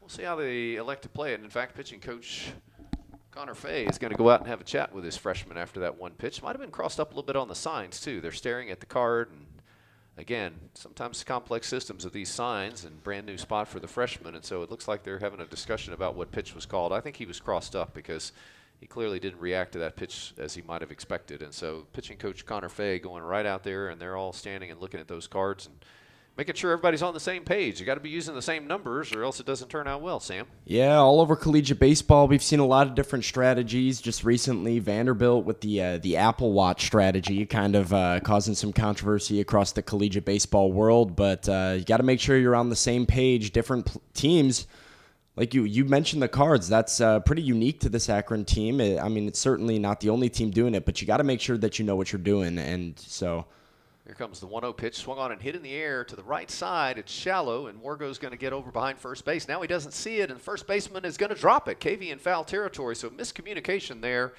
It's going to work out in the favor of the Bisons. That should have been the second out of the inning. The ball was spinning away from the field, and I don't think KV saw it off the bat. Wargo had a long way to come from second base. He was coming. He might have made the play, but it looks like KV called him off at the last moment and then wasn't able to make the play. Yeah, I'm not really sure what happened there. I think he, like you said, I think he just didn't see it off the bat. He looked like he ran straight back, but the ball was, I mean, not more than 10 yards away from his position over there at first base. So did a lot of work for no reason and wound up letting Lipscomb off the hook here. And it's going to cost them as they're going to drive in a run here. Ground ball is grounded towards second at Wargo, but the run is going to come across from third base. So proves to be a costly mistake. Second out of the inning, but an RBI off the bat of Wilhoit as he grounds out to drive in Lundgren, and we've got a tie ball game at 2-2.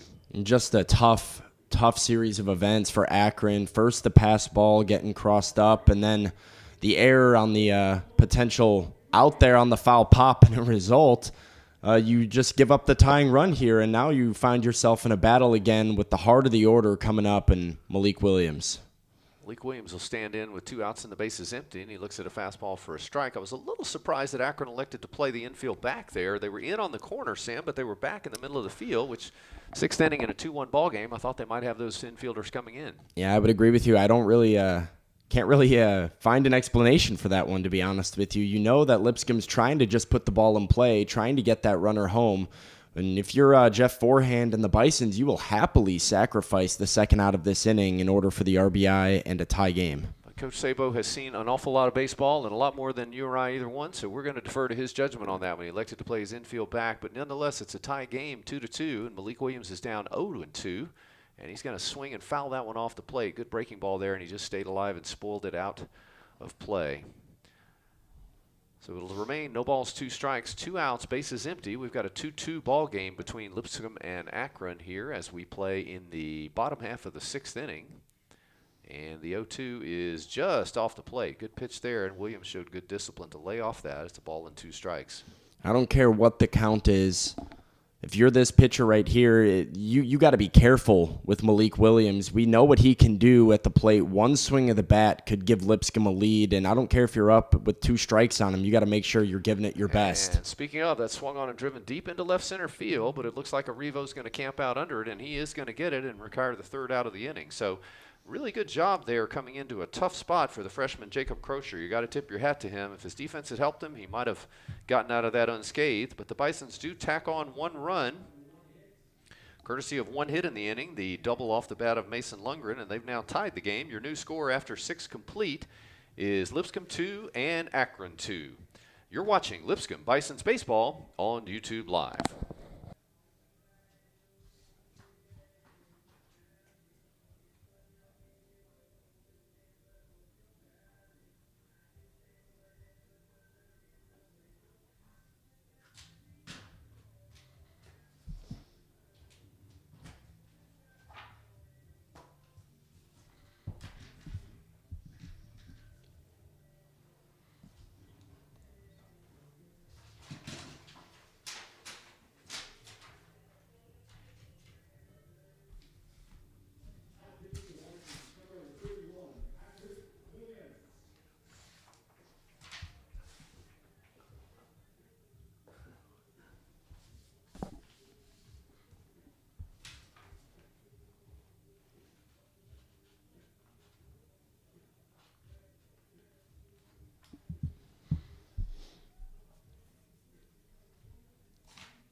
We head to the top half of the 7th inning. New arm on the mound for the Bisons. It's the sophomore right-hander Patrick Williams, 6'7", 199-pounder out of Cleveland, Tennessee. He will take over as the 3rd Bisons pitcher of the day.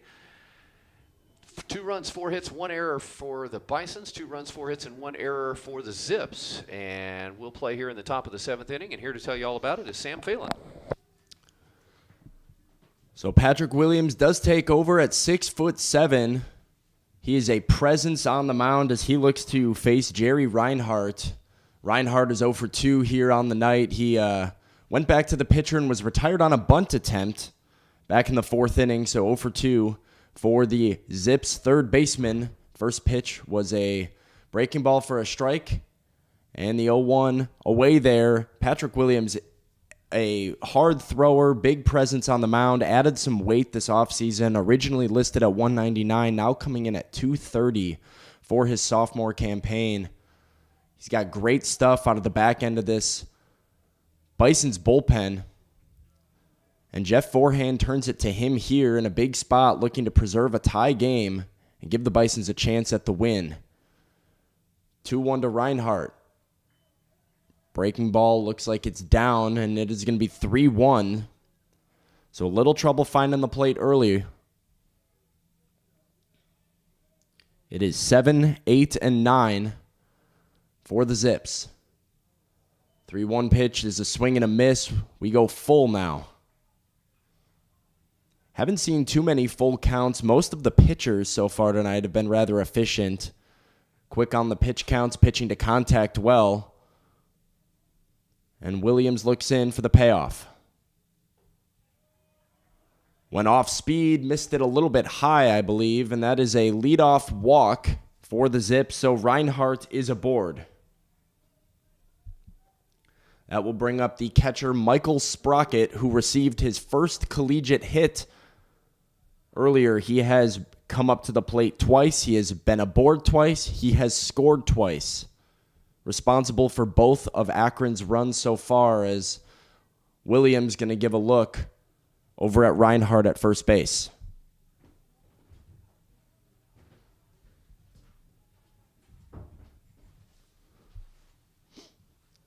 Williams now looking in on the first pitch to Sprocket, showing bunt. He does bunt. It's back at the pitcher. Should be no problem for Williams. Flips it to The other Williams, Malik Williams at first base for the put away, 1 out. So after the leadoff walk, the Zips once again showing a little bit of small ball as they bunt back to Williams to get the runner in scoring position for their 9-hitter. Here comes Braden Cavey. He's 0 for 2. He has bunted twice.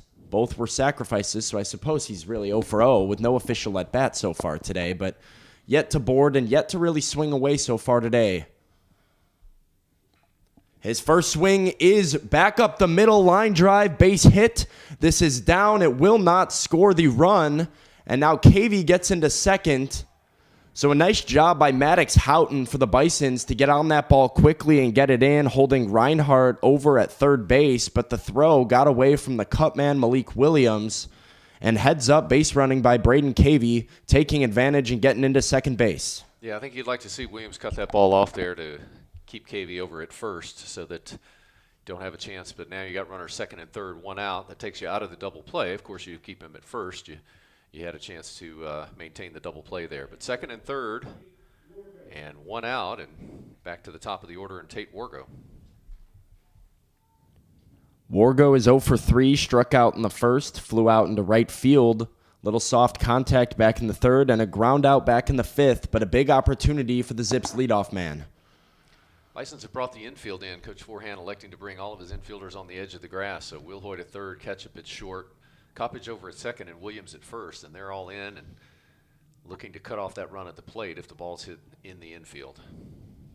This type of situation is cutthroat as Williams looks in, looking to miss a bat. His 0-1 is flared out into right field. Shields has a beat on it. It's in foul territory, and it gets away from him. It was a diving effort by John Shields, but honestly, Alan, I think it's a better thing that he didn't catch the ball. Absolutely. If he catches that ball, then there's going to be a run that scores easily from third base. And so I don't know if that's what was in his mind as he made that attempt, but I think you're okay with him letting that ball hit because now you've got a no-ball 2-strike count on Wargo. And, again, if he catches that, you're going to give up a run because he's on the ground and only 90 feet from home would have been the go-ahead run. If you're Patrick Williams and the Bisons, you're playing for the strikeout or the soft ground ball that can keep the runners at bay. 0-2 here, looking for that strikeout. He spiked a curveball. Count goes 1-2, but nice work by Chaz Bertolani behind the plate to keep it in front of him. Yeah, good job there by Bertolani. Again, one of those that doesn't show up in the box score, but he saves a run there by getting his body over shifting. Bertolani really athletic behind the plate. He's just a guy that moves well, understands the game, and he saved the Bisons a run there, and the count will be a ball and 2 strikes. The 1-2 from Williams. Outside. Down and away here. It goes 2-2.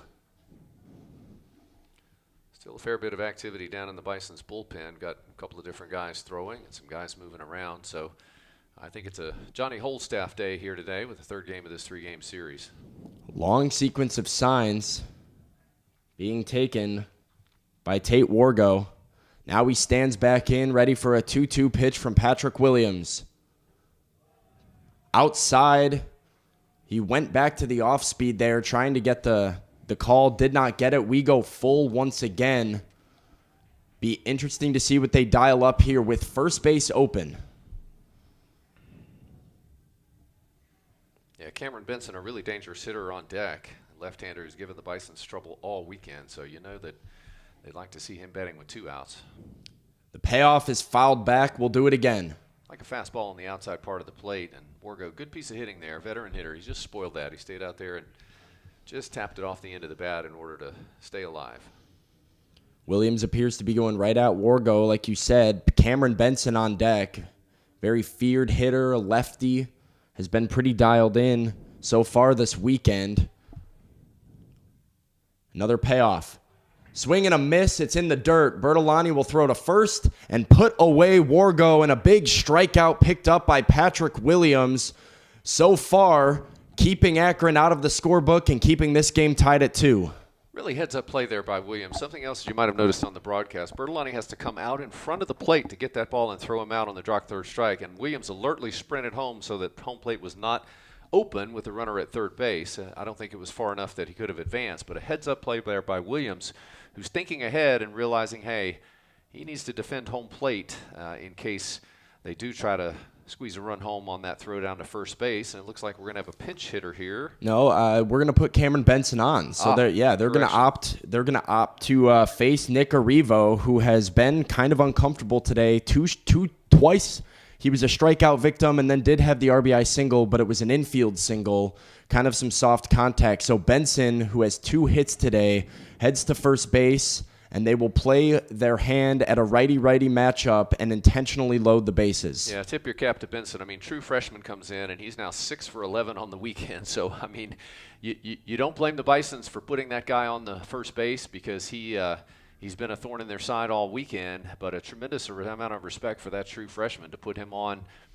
first base with 2 outs and pitch instead to the senior Arrivo. No disrespect meant to him, but Benson has really been hot all weekend long. And again, you got the righty Williams pitching to the left-hander Benson. You'd rather have that righty-righty matchup with Arrivo batting from the right side. So Coach Matt Myers made a quick trip out to the mound to chat with Patrick Williams and probably get their signs aligned. And Williams has shown so far this inning, he loves going to that off-speed stuff, especially once he gets a little bit ahead in the count to try and put guys away. And that's just a little bit more effective on that same side matchup. So righty-righty, bases loaded, 2 outs in a 2-2 ball game. Here we go. Swing and a miss on the first pitch. Looked like breaking stuff down, and we go 0-1 here. 2 runs, 5 hits, and an error for the Zips. 2 runs on 4 hits, and an error for the Bisons. Lipscomb tied it back in the bottom of the 6th last frame. The 0-1 here. Bounces away from Bertolani. Here comes the runner. The flip to Williams is wild, and the Zips squeak across a run on a passed ball by Chaz Bertolani. Tough chance there. Bertolani, that ball got away from him just far enough. He blocked it, but it bounced off to his right. It bounces towards the first base dugout.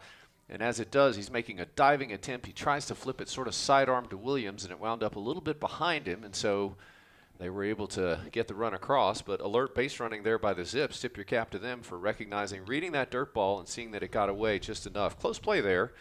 But nonetheless, Akron has taken a 3-2 lead. It was Jerry Reinhart thundering down the third base line, heading home with the go-ahead run. Aggressive base running, as you said, right there. That ball did not get too far from Bertolani, but Akron takes advantage of the opportunity. It was a strike on the pitch. I'm sorry, it was that evened it up at 1-1, and now here we're 2-1 with another pitch going down and out. Yeah, still a big moment in the game here. 2 runners on, runners on second and third, 2 outs, 1 run already home this inning. So chance for the Zips to put a little separation in here in the top of the 7th inning. 2-1 on Nick Arrivo. As Patrick Williams, the 6'7" Lipscomb righty, takes the signs, gets ready with a 2-1 pitch. Swing and a miss, 2-2. Yeah, good pitch on the outside corner there. Really had him reaching for that. And Williams has pitched effectively when he's been out there on that outside corner. The breaking balls that have been down the dirt obviously have cost him a little bit, but those that are on the outside corner have been really effective, and now he's got a chance to get out without further damage. 2-2 from Williams.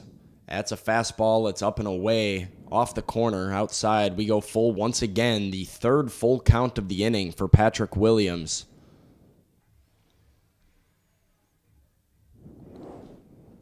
And Brian Schellenbarger waits on deck, the senior left-handed hitter, if they're able to extend the inning here with Arrivo. The payoff. Look close. Check swing. He did not go, so it is a walk. And Arrivo reaches base, working a full count and getting aboard to once again reload the bases for Akron. And now they have a righty-lefty matchup on their hands as Bryant Schellenbarger steps in. Close pitch there. That was really close to the zone, but home plate umpire Jordan Farrell said it was just out. So bases loaded with 2 outs now for the Zips. They've already got 1 run home here in the inning to take the lead 3-2. It's been a tough start to the season for Schellenbarger, who is now 1 for 11 to begin his 2022 campaign. As this one is spiked, this hits the backstop. Bertolani had no chance, and it's another run for the Zips via a wild pitch. 4-2, Akron once again taking advantage of mistakes from the Bison's battery. Yeah, 3 walks and 2 wild pitches in the inning, and that's tough to defend against. And so 2 runs across here for the Zips. And And I don't believe they have a base hit in this inning. Do they have a base hit in this inning? I don't believe they've had a base hit. So. It was a start to the inning with a walk, a sacrifice bunt. There was the base hit by Braden Cavey into center field. Yeah, correct. Yeah. Then a strikeout, an intentional walk, and a series of wild pitches here that have resulted. But I believe we are going to get a pitching change. That looks to be Gavin Grubbs heading to the mound for the Bisons as Williams will depart in a 4-2 game. So a mid-batter change by Jeff Forehand. And Gavin Grubbs coming on to try and prevent the Zips from scoring any and scratching any more across. So a 4-2 game here in the top of the 7th. You're watching Lipscomb Bisons baseball on YouTube Live.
Got a pitching change here in the top half of the 7th inning.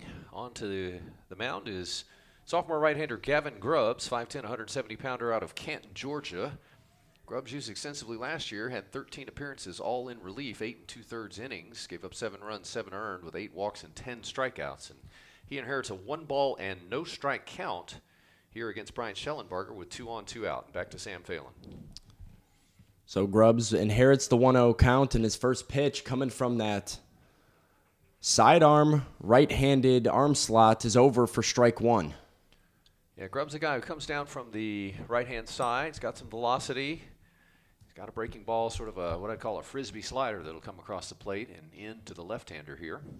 The 1-1 to Schellenbarger is down and in for ball 2. Continuing to battle. Tough spot for Gavin Grubbs here, coming in, trying to preserve a 2-run deficit at this point and you know, control the damage and Akron's side of things, but going up against the middle of the order with 2 in scoring position as Schellenbarger flies this one out into left field. This is going to get out of play over by the Lipscomb bullpen, and we go 2-2.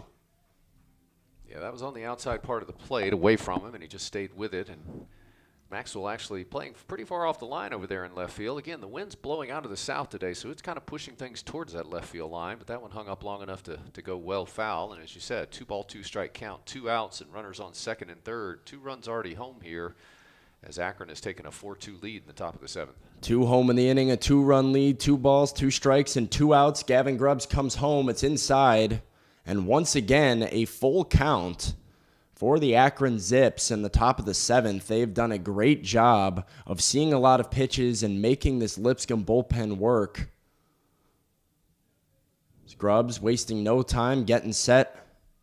His payoff is flied off, out of play to the left side once again. Nice job protecting by Schellenbarger. Yeah, that was a slider that looked like it was started outside and was coming towards the edge of the plate. Too close to take with 2 strikes, but a good piece of hitting there. Schellenbarger really just poked that out foul. He was not going to be able to put a good swing on that pitch, but he defended himself and lived to fight another one. And as you said, still full count, 2 outs here. Big moment in the game, Sam. And Schellenbarger is craving one of those big hits. As this payoff is popped foul. This is also going to get out of play. No room for Malik Williams over there. As I said before the break, he's 1 for 11 to start the season, but a big hit right here could crack this game open and really be a big confidence booster. for the Akron right fielder. If there was ever a time to get the second hit of the year, right now would be a great one if you're the Akron Zips. Grubbs looks into Bertolani, sets his payoff. Inside, ball 4, the bases are loaded once again. Yeah, fourth walk of the inning, and that's something the Bisons did not do. They actually, in 9 innings on Friday night, did not have a single walk.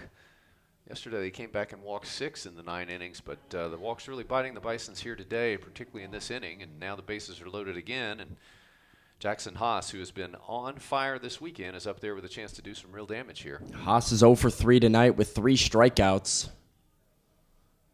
Struggled at the plate after 2 exceptional games on Friday and Saturday, and the first pitch from Grubbs is in there for strike 1. Yeah, there's that slider that just really floated across, almost starts right at his body and then floats across the plate. So tough pitch to handle for a right-hander, and I'm sure that Coach Myers, Coach Forehand, wanted this righty-righty matchup here with Grubbs with the arm angle and attacking from the right side. He's a tough look on a right-handed hitter.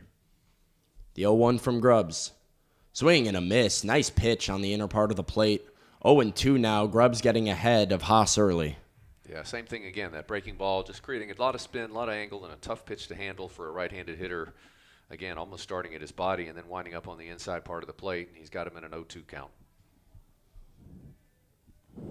0-2 on Haas. Grubbs looks in with the bases loaded behind him, and he's swing and a miss.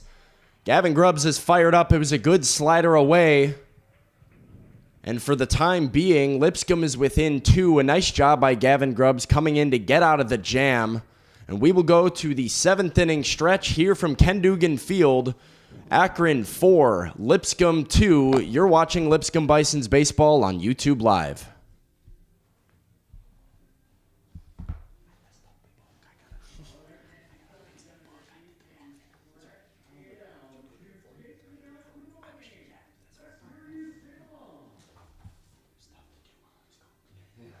Not used to that. I just did it in the wrong.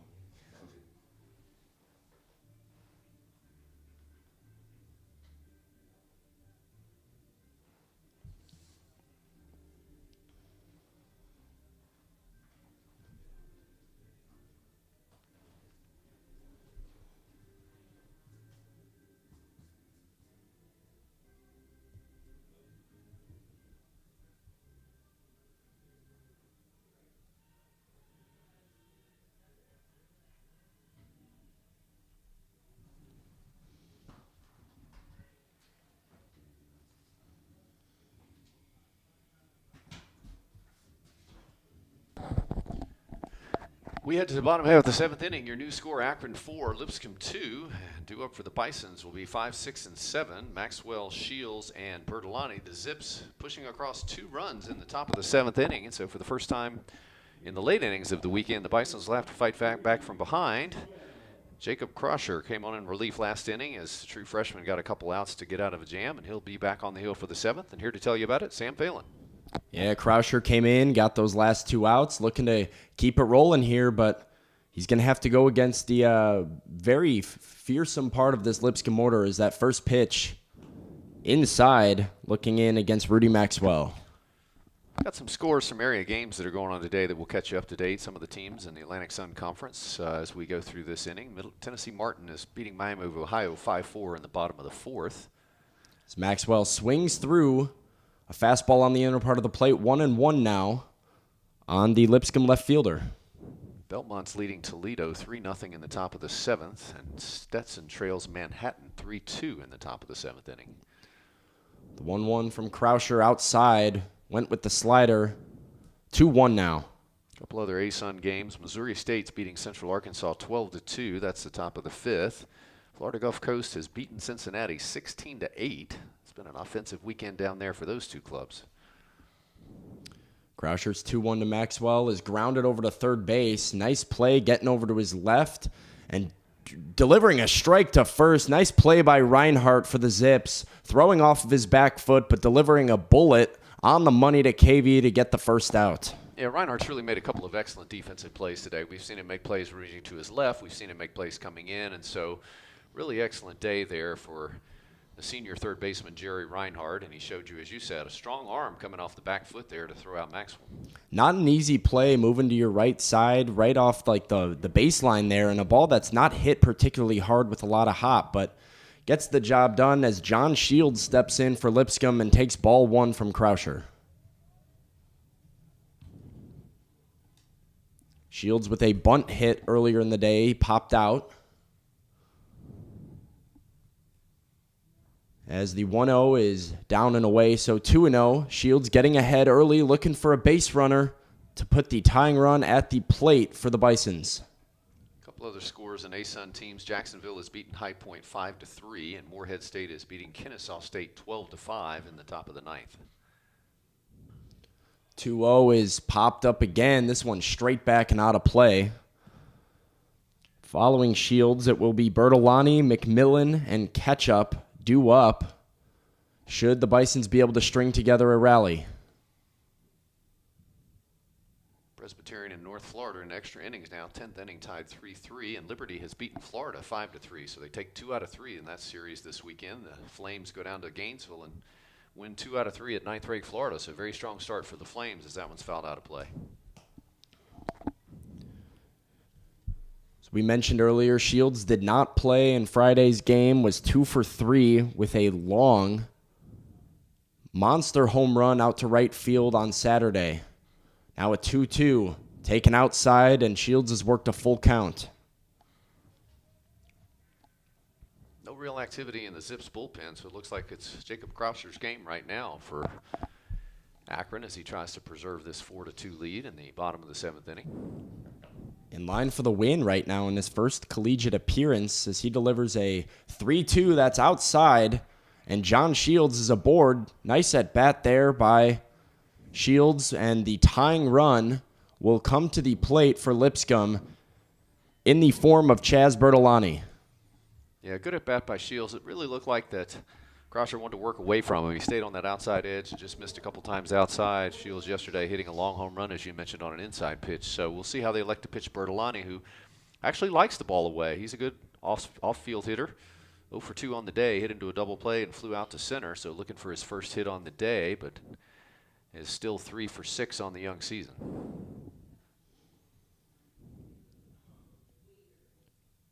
First pitch. Down and away. Nice work back there by Sprocket to smother that one and keep it in front of him. Shields nowhere to go, and a 1-0 count now on Bertolani. Shields runs well. Didn't play last year, as we mentioned, out for injury, but we know that he can really move, and he's got a robust lead at first base. The 1-0 is high and in. Ducking out of the way, Bertolani, we go 2-0.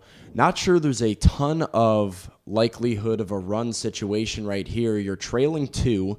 Got to get a little bit of a rally going, and you've got the bottom of your order up right here. You're just looking to get guys on base here, and now ahead 2-0. Yeah, you'd think you wouldn't steal unless you feel pretty confident you're going to get the bag here. Second baseman Wargo really cheating over towards the bag, so big hole on the right side if Bertolani can go oppo here. As this one is wide, very wide in a way, but once again, Sprocket sprawls all the way to his right to make sure he keeps it in front of him and to keep Shields at first base, but the count does go 3-0, and I think if you're Bertolani here, you have to have a take sign probably following the walk, now 3-0, looking for the extra base runner. We'll see what Jeff Forehand's got on. Yeah, really nice play by Sprocket saving that one. That could have easily gotten to the wall without his athletic effort there, as the automatic strike is through there for a 3-ball, 1-strike count. Again, not a play you see in the box score, Sam, but boy, that was a great play by Sprocket. And now you wonder here, is he taking 2? You never know here. You need the base runner, we know that, but do you trust here 3-1, catbird seat, good hitters count, Bertolani trying to make him pay? He does take it, is low and away, it's ball 4, and back-to-back walks from the freshman Krauscher to start the inning. All of a sudden, the Bisons have a little bit of trouble brewing with the go-ahead run now at the plate in Cam McMillan. Actually, it's going to be David Coppage. He came on as a defensive replacement earlier, and so he'll be up there. He's 1 for 6 on the season, and he's going to go down and chat with Coach Jeff Forehand about how he wants to play this. Again, 1 out here. Good speed on the base path at second with Shields, and Bertolani also runs well. And I often say, I don't want to say he runs well for a catcher because that's a bit of an insult. He just runs well overall. He's a very athletic youngster, and so good speed here, and we'll see how they elect to play it. It looks like that Coach Sabo is going to have the Zips play in on the corners. You've got Reinhardt at third and KV at first. You're going to be near the cutout. Now Reinhardt's going to back up a step or two even with a bag. Double play depth up the middle because obviously you'd like to try to get out, but they're going to talk this one over as Coach Sabo's going to make a move here. Looks like he's going to the mound, and that'll be all for the freshman Krauscher. So we'll step aside and take a break. When we return, we'll tell you about the new pitcher and the situation. But you're watching Lipscomb Bison's baseball on YouTube Live.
Got a new pitcher on the mound for the Zips. He is the sophomore left-hander, Sammy Tortorella, a 6'3", 205-pounder out of Pittsburgh, Pennsylvania. Tortorella had 9 appearances last year, started 7 games, was 0-5 with an 11.17 ERA, worked 29 innings, giving up 38 hits, 41 runs, of which 36 were earned, 22 walks, and 13 strikeouts. And he's going to come in here in a big moment in the game as the Bisons have 2 men on and 1 out, as Akron is leading 4-2. We're playing in the bottom half of the 7th inning, and David Coppage is going to stand in this moment. And to tell you all about it, Sam Phelan. Yeah, an interesting situation here. Tortorella in a bit of a new role, playing much as a starting pitcher last season, but here in a big spot in relief with 2 on after 2 walks from Krauscher. And now Coppage steps in, looking to cash in. First pitch, and there's some action on the base paths as stealing is Shields. And the ball gets away. Now Shields coming home. Throw to the plate, not in time. And the Lipscomb Bison squeak one across with some aggressive base running. Wow, aggressive play there. So Shields running on the first pitch, gets down to third base.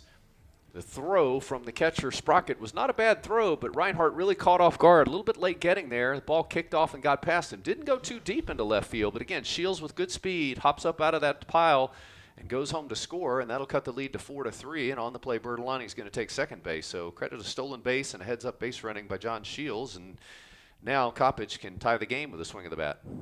As this one is inside, it gets away from the catcher, and Bertolani heads up base running as Sprocket missed the handle on it. That'll be a pass ball, and Chaz Bertolani's into third base and 90 feet from tying this game up with a 2-0 count on David Coppage. Yeah, I almost wonder if they got a little crossed up there, Sam, because it looked like that Sprocket, who's been very athletic and fielded his position incredibly well, it looked like he was a little fooled. That ball was on the inside part, and it just kicked off and made me think that he might not have been expecting that one.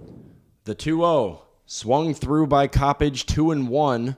But all of a sudden, your approach, if you're David Coppage, changes significantly as a hitter. You were originally looking to get on base, keep this rally going, try and drive a ball, get some guys home. Now, some contact that squeaks through the infield or a fly ball could tie the game. Here is the ground ball. It's through for a hit to left field. Bertolani scores. It's a base hit for David Coppage, and Lipscomb answers with 2 runs. Tie game here in the bottom of the 7th, 4-4. Yeah, great piece of hitting with Coppage. Infield was pulled in there, Sam, and so he really had to do a job to get that one. He got it on the ground, bounced it over the infield that was drawn in. And again, the importance of the running game. Bertolani's at third base there because of the heads-up play. He takes second on that steal to third, and then he takes third on the dirt ball read. So base running really key for the Bisons here. They only have 1 hit, but they have 2 runs because of that excellent base running.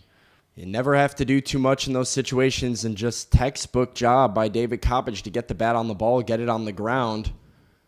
And that aggressive small ball approach that Jeff Forehand kind of hinted at being their plan B before the game, coming to play here in the bottom of the 7th as Caleb Ketchup stands in and takes strike 1, trying to keep the rally going for the Bisons. Ketchup shows bunt, pulls it back, but the ball gets away once again. It hits the backstop as I think they're actually going to call it a strike. They're going to say he did offer at the ball, as Jeff Forehand going to inquire about that now, and that is the ruling, but a runner into scoring position as Coppage heads to second on the wild pitch. Yeah, Ketchup offered at it, didn't make contact, and it bounced away, so it'll go down as a strike and a no-ball, 2-strike count. But let's that one advance. Inside, backing away is Ketchup. 1-2 the count now, and now a base hit all of a sudden could give the Bisons the lead late in the 7th inning. The 1-2 from Tortorella. Down and out, 2-2. Tough pitch to lay off there. Ketchup, good job on that. You can close the book on Croucher. He's going to be charged with both of those runs as earned runs since they got aboard via the walk. So he'll go 1 inning, no hits, 2 runs, 2 earned, and it's the 2 walks that came back and got him along with the wild pitch. The 2-2 now is fouled off and not able to be grabbed by Sprocket, so just a little piece of it gets Ketchup, but he stays alive, lives to see another pitch. I think that was an outside fastball, Sam. Looked like he just got it off the end of the bat. As you mentioned, Sprocket wasn't able to hold on to it, but good pitch. And this pitch is up and in. It looked like another fastball, and now 3-2, full again we go, and battling with Tortorella are the Bisons. Coppage at second base with good speed. He's got a decent lead. Wargo's shading over to him, but he still could score easily on a base hit. Left field is deep. A lot of space there for a hit from Ketchup as this one is popped foul off the 3-2. It'll be out of play, and we'll do it again. But, yeah, you got to look at where the outfielders are. And right now, Arrivo is pretty far back there in left field with a big gap in left center. I would like to think that if any sort of base hit to the left side that gets through to the outfield should be deep enough to score Coppage. 3-2 is chopped off of the foot of Ketchup. It's ruled a foul ball. Caleb doing a nice job with this at bat. He got down 2 strikes. He's fouled off a couple. He has really kept himself alive here, and so you got to like that he's worked the count, forced Tortorella to throw a lot of pitches. As you mentioned earlier, that's really frustrating to a pitcher, and so good at bat here for Ketchup. No matter the outcome of it, he's got in there and battled. Tortorella looks into Sprocket, sets, and once again the payoff to Ketchup is once again spoiled. And I think this is the kind of at bat, Sam, that can generate confidence. You know, again, no matter what happens here, now Caleb Ketchup goes up there with more confidence as he goes through. Again, new player playing for his first year here at Lipscomb, and this is the kind of an at bat you can really build off of and take away some confidence. The new player looking to put his new team up by 1 as the 3-2 is fouled again, and we continue to battle between Tortorella and Ketchup here in the bottom of the 7th. I believe that's 5 foul balls. So, again, you got to tip your cap to Ketchup to stay alive here. And also to Tortorella. He keeps making pitches. He's got a 3-2 count. He keeps coming in the zone. 3-2 once again. This ball's grounded. This one's fouled down the left side. So we continue to battle. It's a 4-4 game, 4 runs, 5 hits, and an error for the Zips. 4 runs, 5 hits, and an error for the Bisons. Dead even and deadlocked. A 3-2 count on Caleb Ketchup, who continues to battle with David Coppage, the go-ahead run on second base.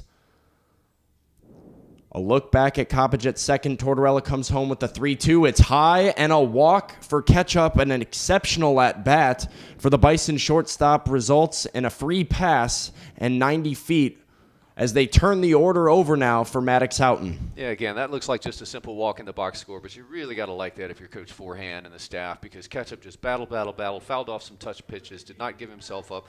Also a great job by Tortorella. He didn't give in. He kept packing pitches in the zone, but that one will go to Ketchup, and now 2 on and 1 out for the top of the order and Maddox out. It's really defeating as a pitcher, though, like we've talked about, just continuing to go right after a hitter, and you're in the zone for 4, 5, 6 payoff pitches, but you're never able to put them away. His first pitch to Houghton here is flared into right field. That's fading toward the line. Under it is Stenbarger, as this is caught, but a nice tag on the play by Coppage. He will go into third base, second out of the inning, and 90 feet away is the go-ahead run. Yeah, good base running there by Coppage. That ball was hit at moderate depth, but good arm shown there by Schellenberger in right field, and so it was not a gimme that he was going to get to third. Ketchup has to hold up at first so he doesn't get cut down at second, but Bison's got the go-ahead run, as you said, 90 feet away. Runners on the corners with 2 outs, and Mason Lundgren's going to stand in here. Lundgren, the designated hitter, entered today 4 for 8 on the season. Another lefty-lefty matchup for Lundgren against Tortorella here with 2 outs. First pitch is taken down low. Late call there. It's actually going to be strike 1. Wouldn't be shocked to see Ketchup take off here. You might not think of it as a traditional steal situation, particularly with the lefty, but he's got good speed, and if he feels like they're not paying him attention, I could see him trying to swipe a bag. Here's a nice breaking ball from Tortorella, a slider. Got it over the outside corner for strike 2, and he's ahead early, way ahead of Mason Lundgren.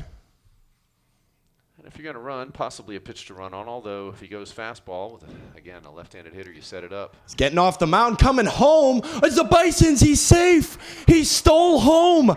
David Coppage stole home.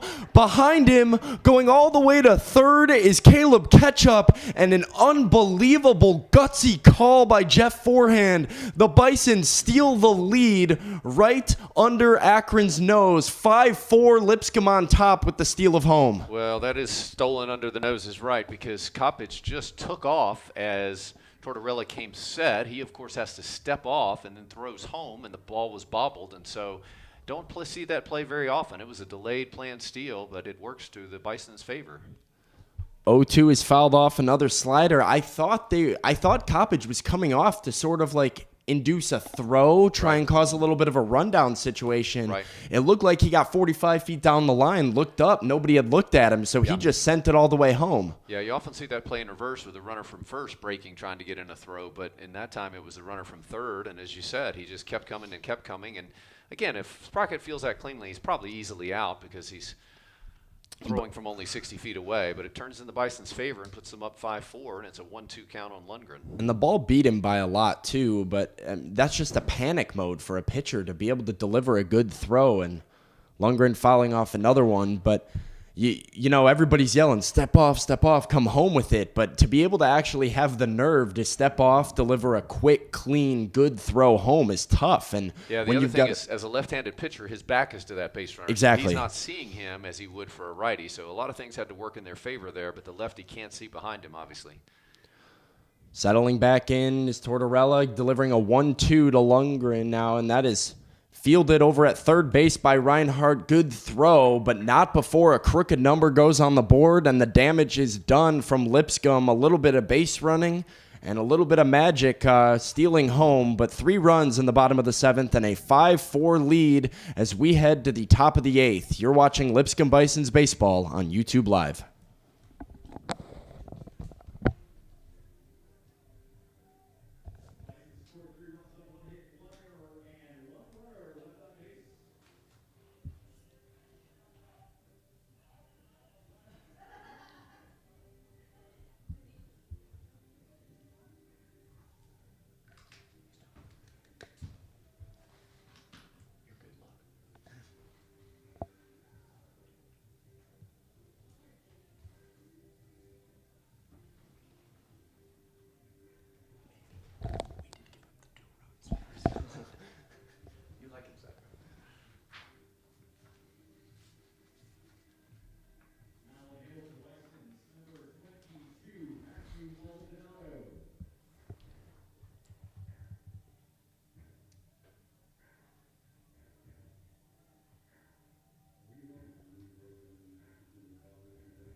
we head to the top half of the 8th inning. Your new score 5-4. Lipscomb leading Akron. A new pitcher on the mound for the Bisons. It'll be the hard-throwing right-hander Matthew Maldonado, junior, 6 foot tall, 204 pounds, out of Seguin, Texas. And he will start off here facing Ian Pennington, the center fielder, at the top of the 8th inning. And starts him off with a strike on the outside corner. No balls and 1 strike. So Maldonado, mid-90s velocity guy, electric stuff with that fastball and slider. Young man who pitched a lot last year. We'll tell you about that in just a moment here. First, the no ball, 1 strike pitch to Pennington. That's a fastball that's going to stay outside for a ball and a strike. So Maldonado last year, 16 appearances, all in relief, 1-2 record, 5.34 ERA, worked 32 innings, gave up 40 hits, 20 runs, 19 earned, 16 walks, and 39 strikeouts. So 39 strikeouts in 32 innings tells you the kind of stuff that Maldonado has, and he's behind 2 balls and 1 strike to Pennington. Here in the top half of the 8th inning as Lipscomb leads Akron 5-4. Just off the plate there, and the count will be 3 balls and 1 strike. So Maldonado, the 5th Bison's pitcher of the day. Ike Buxton started, went 5 innings, gave up 1 earned run. Jared Shipper pitched 1. Patrick Williams 2/3 of an inning. Gavin Grubbs 1/3 of an inning, and now Maldonado. So as we expected, a lot of bullpen activity today on our Sunday game. Here's the 3-1, and that's hit foul to the left side. Giving chase is Will Hoyt, but that's going to make the stands, and some fan will get a souvenir. And that'll make the count full at 3 balls and 2 strikes. So it's been a back-and-forth affair. Neither team scoring in the second, or through the first 2, rather. The Zips took a 1-0 lead in the 3rd. The Bisons tied it in the bottom of the 4th. Zips went back ahead in the 5th with a single run. The Bisons tied it in the 6th. The Zips put up 2 in the top of the 7th, and the Bisons 3 in the bottom of the 7th. And that's how we got to 5-4. The payoff pitch is going to be outside, and he walks him. Walks were the issue for the Lipscomb bullpen last inning, causing 2 Akron runs when they loaded up the bases and just caused a lot of traffic. And the leadoff walk here for Maldonado. Going to try and battle his way back and get through with a clean frame. So Jerry Reinhardt's going to stand in.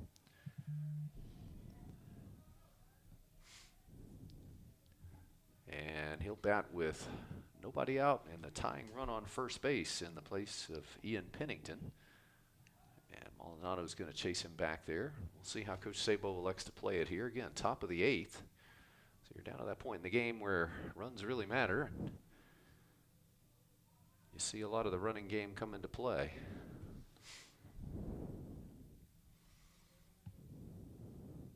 Shows bunt, pulls back, and apparently fouled it at the plate. So I believe that they're going to send Pennington back, and they do. That's just going to go down as a strike. So Reinhardt showed bunt, fouled it at the plate, and so Pennington has to retreat, and that was a safety squeeze where clearly they're waiting to see, or sacrifice rather, so that Pennington was not stealing on the pitch. He was waiting to see that one got down. Looks like Lipscomb's bullpen is up and working. John Cheatwood, the freshman, throwing now the righty. Shows bunt again, pops it up in the air. It's going to be fielded by the 3rd baseman, who's going to throw to second and get the lead runner. So heads up play there by Trace Wilhoit. That ball was popped up. Wilhoit had a chance to come in, fields it barehanded, and throws it for the first out of the inning and gets the lead runner, and a really heads up play there. Yeah, really nice and a really tough play too. Coming with the bare hand, that's a high stake, high reward play. But he gambled a little bit, fielded it cleanly, and as a result kind of nullifies the sacrifice bunt there and keeps the runner on first and keeps him out of scoring position for now. So Michael Sprocket will stand in. He's 1 for 2 with a sacrifice bunt on the day. Reinhardt now your runner at first. And Sprocket looks at a strike through there. 0-1. So good play there by Wilhoit. As you said, high risk, high reward play there, but you love to keep that lead runner off the bases if you can. And Bison successfully able to execute and get the first out of the inning. Lipscomb leading Akron 5-4, top of the 8th inning. 1 out, 1 on. And Matthew Maldonado set to pitch, and it's hit on the ground off the glove of Coppage. I thought he was going to get to that one. Reinhardt's going to make the turn. He's going to head towards third, and that ball's going to be not in time to get him. Close play at third base, and Wilhoit thought he might have had him. Good throw from Shields, and it was right on line, but Reinhardt's able to get in there. So the Zips have something going here. Base hit for Michael Sprocket, and the Zips will now have runners at the corners. They did score that as a hit. I think you could honestly make a claim for an E6 there. It did look like it hit the glove of Coppage over there, but it was a tough play going to his left as well and hard hit. Just kind of glanced off the outer lip of his glove as he rolled to his left side. And as a result now, some trouble on the base paths, and I think we might have a pitching change coming. Looks like we will. We'll step aside and tell you all about it when we come back in. Again, top of the 8th inning, Lipscomb clinging to a 5-4 lead, but the Zips threatening. You're watching Lipscomb Bison's baseball on YouTube Live.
The new Bison's pitcher is John Cheatwood, a 6'4", 222-pound grad student transfer from Marshall University. He's out of Chino, California.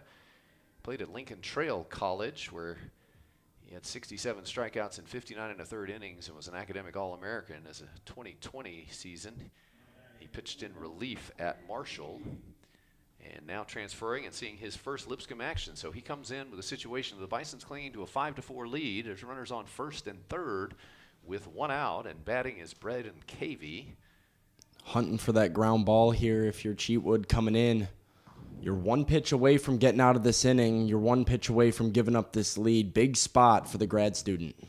And he throws him off, starts him off with a breaking ball that he swings through for strike one. So Cheatwood, a spirited guy. He's a guy that's always out of the dugout cheering on his teammates. You see him as a guy who loves being out here, loves playing the game, and he likes being in these big situations, according to Coach Forehand. And so we expect that this is what he's been looking for. And again, the Bison's first two games were not very close in the latter innings, so a chance to see the back end of the bullpen today in a tight game, 5-4. And here comes the 0-1 pitch to Cavey. That's a breaking ball down in the dirt. Bertolani blocks it up. And the count will be 1 ball and 1 strike. So to reset the inning, Pennington started out with a walk. Reinhardt tried to lay down a bunt. It was fielded and thrown to second to get the lead runner by Will Hoyt at third. And then there was a single from Sprocket, and that's put runners on the corners, first and third with 1 out. Akron has actually out-hit Lipscomb today 6-5, but the Bisons cling to the 1-run lead, 5-4. And here's the pitch from Cheatwood, and that's a base hit into right field. That's going to tie the ball game.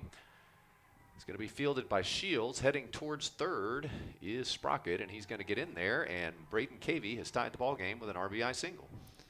Great job by Cavey, the number 9 hitter who we saw lay down a bunt his first few times out. Now he swung the bat each of his last 2 times up and come up with 2 big singles here for Cavey to really pull through for this Akron team and get them back in this game here.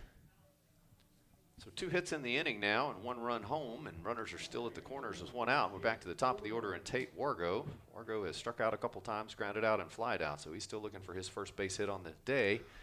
He's got 1 base hit on the weekend and 9 trips to the plate. Cheatwood is Love to get a ground ball and hold this one right where it is. And that's pitched just off the outside part of the plate for ball 1. Cheatwood did a little dance there after it. I think he liked the pitch. Didn't get the call, though. Now goes 1-0. Got to maintain his composure here. You're still, you have to remind yourself, you're still one pitch from getting out of this inning. You got to try and hunt for that ground ball. Just take your signs, hit your spots, do your job. That's a ball down in the dirt. And again, Bertolani earning his keep back there today. Blocks that one up. It's going to be 2 balls and no strikes. Infield's a double play depth up the middle with Ketchup and Coppage. Will Hoyt a step behind the bag at third. Of course, Williams holding the runner on over at first base. Outfield is Maxwell, Houghton, and Shields, and they're all in standard position with average depth here as Tate Wargo is readying it for a 2-0 pitch from John Cheatwood. And swung on a base hit into left field. That's going to get down in front of Maxwell. Holding up for just a moment was Sprocket, but he's going to jog home with the second run of the inning and with the go-ahead run, and the Zips have taken a 6-5 lead. Third base hit of the inning, soft single off the bat of Tate Wargo, but he did the job. And once again, 2 men on with 1 out as Cameron Benson will come to the plate, and we know how tough this guy is. He has been a tough out all weekend. Tip your cap there to Wargo, getting the job done, driving in the go-ahead run. So he runs at first. Braden Cavey will be running at second, and Benson stands in there, left-handed swinger to face John Cheatwood. Just a crushing inning here for the Bisons. Once again, multiple runs coming up against this bullpen after you got yourself back into the lead with an incredible bottom of the 7th, and now you're going to have to repeat that same thing in the 8th to try and find it. But it's all about trying to keep yourself as close as possible. Double play still intact, still 1 out on the board. Benson 2 for 3 on the day with an RBI, and he's 6 for 12 on the weekend. So needless to say, he's a good hitter. Had a great weekend. And for a freshman, too, coming in here and just absolutely lighting it on fire here in the first weekend of the season. Fouls it off the end of the bat, and that'll make the count 0-2. Like he was fooled on that, and timing was off a little bit. Again, Benson struck out back in the first. He singled in the third, singled in the fifth, and then was intentionally walked in the 7th as he came up with 2 men on, and the Bisons had a base open and elected to put him on rather than pitch to him. But in this situation, there's 1 out, runners on first and second. Akron has tallied 2 this inning to battle back to take a 6-5 lead. It's been an entertaining back-and-forth ball game today between these 2 clubs. And that's hit in the air behind second base. Coppage sees it, and he's going to call everyone off, and that'll be an infield fly for the second out of the inning. So big out there for Cheatwood to retire the very dangerous Benson on a pop-up to second base. A gutsy pitch right there by Cheatwood. You had him 0-2. Would have been easy to just stay away from him, try and make him get himself out there, but he went right after him with the fastball on the inner half and got him to pop it up. A nice out that keeps the runners right where they are, gives him an opportunity to now get out of this inning without too much damage being done. So 2 outs, 2 on, and Nick Arrivo up. Arrivo's 1 for 3 on the day, and he's 3 for 12 on the weekend. And he bats now with 2 outs, runners at first and second as Cheatwood facing his 4th hitter there this inning. Second Bison's pitcher of the inning, Matthew Maldonado, started this inning, and Cheatwood now on in relief. And he gets set to pitch to Arrivo. And off the outside part, gets away from Bertolani and advancing to third. Really aggressive read there from Cavey. You got to tip your hat to him. That ball did not kick away very far at all, but Cavey, aggressive secondary lead. And again, excellent base running play there. And he moves up 90 feet, which is a big position to be able to get that free 90 here with 2 outs. Opens things up with the running game, and now runners first and third with 2 outs. Yeah, like you said, a great read. It didn't get too far from Bertolani, but it did get under the feet of Arrivo at the plate there. So a nice job picking up by Cavey, just knowing where the ball's at, seeing that that was tangled in the feet of his batter, and knowing that that was a free 90 feet he couldn't pass up on. So it's 1 ball, no strikes, 2 outs, runners at the corners, and Arrivo gets set to receive the offering from Cheatwood. Instead, he'll go to first. And once again, Wargo, a threat to run, but you would think at this situation it'd have to be an almost gimme. He had 1 steal and 4 attempts during last season's campaign, so he's not a guy that runs a lot, but he's keeping his feet moving and has got an aggressive lead at first base. And that's a breaking ball on the outside part of the plate for a strike. So 1 ball and 1 strike. Wargo does have a steal already this weekend. He's one of 2 Zips in the starting lineup to steal a bag so far. Him and Cameron Benson.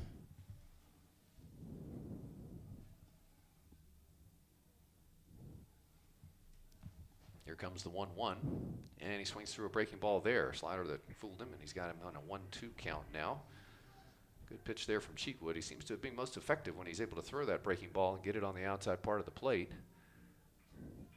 It's like Tyler Legier throwing down in the bullpen. We saw him on Friday. I believe so. I believe that is him out there getting ready to go again. And here comes the 1-2 pitch. That's a slider that's going to stay high, and it's going to be 2-2. So 2 balls, 2 strikes, 2 outs, runners on first and third. We're in the top of the 8th inning. A lot of activity in the last 2 innings. The Zips put up 2 in the top of the 7th. The Bisons hit 3 in the bottom of the 7th, and now 2 more in the top of the 8th for Akron in this back and forth entertaining ball game between these 2 teams. 3rd game of the weekend series after the first 2 went to the Bisons. Here comes the 2-2 pitch from Cheatwood. Runner goes. Swung through it and missed, strike 3. So we got him on that off-speed pitch. And Cheatwood is able to limit further damage with a swinging strikeout of Arrivo. But it's a big inning for the Zips. They tallied 2 runs on 3 hits. They did strand 2 runners. They've stranded 6 on the day. And we've got a brand new score. As we head to the bottom half of the 8th inning, your score is Akron 6 and Lipscomb 5. You're watching Lipscomb Bisons Baseball on YouTube Live.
We head to the bottom half of the 8th inning. We've had a pitching change for the Zips. Sean Perkins, the freshman right-hander, is on the mound. 6'4", 200-pounder out of Cambridge, Ohio. Another true freshman is going to get his first collegiate action here in a big moment as we head to the bottom half of the 8th inning. 6 runs, 8 hits, 1 error for the Zips. 5 runs, 5 hits, and 1 error for the Bisons. And Perkins will be facing 3, 4, 5 in the heart of the Bisons order here, starting with Trace Wilhoit. Trace had a big day. He's flown out, grounded out, but hit a home run for his first Bison's home run, so looking at a 1-for-3 day. And chance for the Bisons now, who need to fight back from behind once again. And he looks at a fastball in the outside corner for a strike. 0-1. Pretty funky delivery there. But as you mentioned, another freshman here back into this bullpen. This is kind of what happens. We mentioned them just not having a program for a few years, having to build this program back up. And a lot of that, I mean, that leads to having some young guys on your roster that you have to have step up. And now the second freshman for Akron coming in a big situation, trying to hold it down for their bullpen. Yeah, big moment for these freshmen. It's a 1-ball, 1-strike count to Wilhoit. And that's a fastball in the outside corner for strike 2. So got him in a hole, 1 ball and 2 strikes. Again, Akron, very difficult early season schedule. They play 3 games here this weekend. They go to Georgia next weekend for 3 games, and the following weekend go to Louisville. So this club will get their feet wet in a hurry with some very quality competition. Here comes the 1-2. That's a breaking ball down in the dirt. 2 balls and 2 strikes. Coach Sabo likes to challenge his club early on and really get them into the flow of the games. And have a chance to compete against some great competition. And it's been good ball games here this weekend. One of the characteristics of this Akron team is they've battled back each day, have played better as the game's gone on. That's fouled back to the screen, and the count will remain at 2 balls and 2 strikes. Akron had 11 hits in that game on Friday, even though it only led to 4 runs.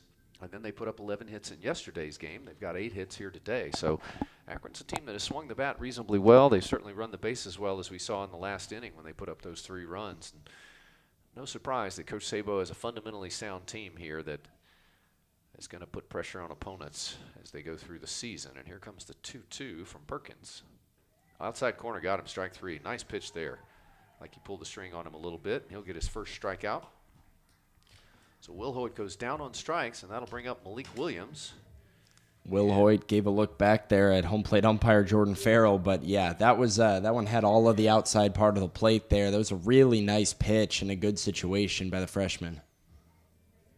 So Malik Williams will stand in. He's reached on an error, singled, and flied out to left field. So 1 for 3 on the day. Also has a stolen base that I'm sure he's quite proud of, and that's a ball in the outside corner. So good location so far for Perkins.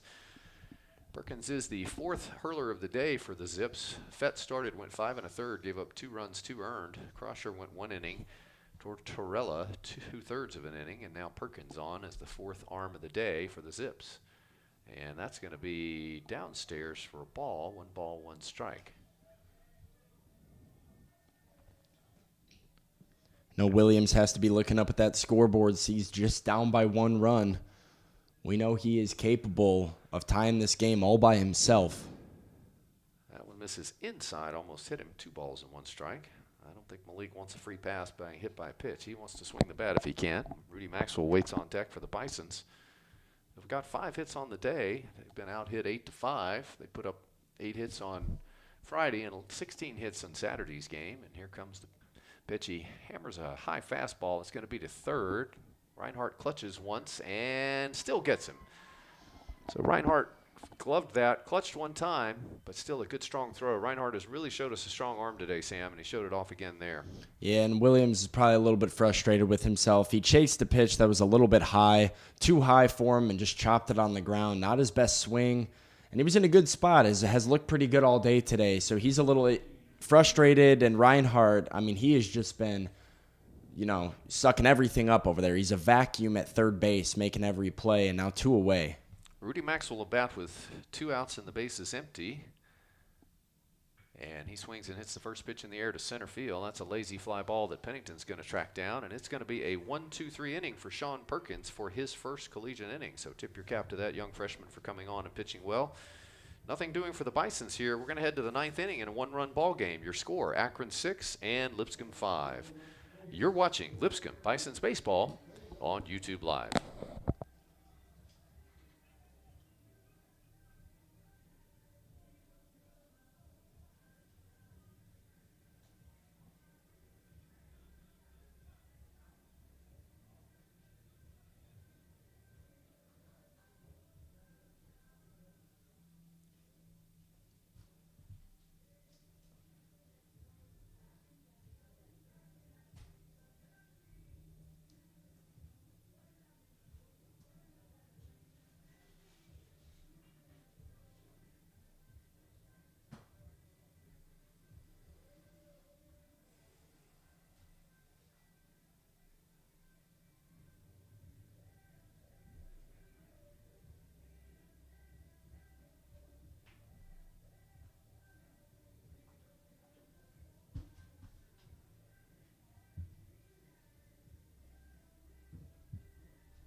We head to the 9th inning. Your score, Akron leading Lipscomb 6-5. John Cheatwood is back out on the mound for the Bisons. He's the 6th pitcher of the day. Ike Buxton went the first 5 innings, gave up 1 earned run.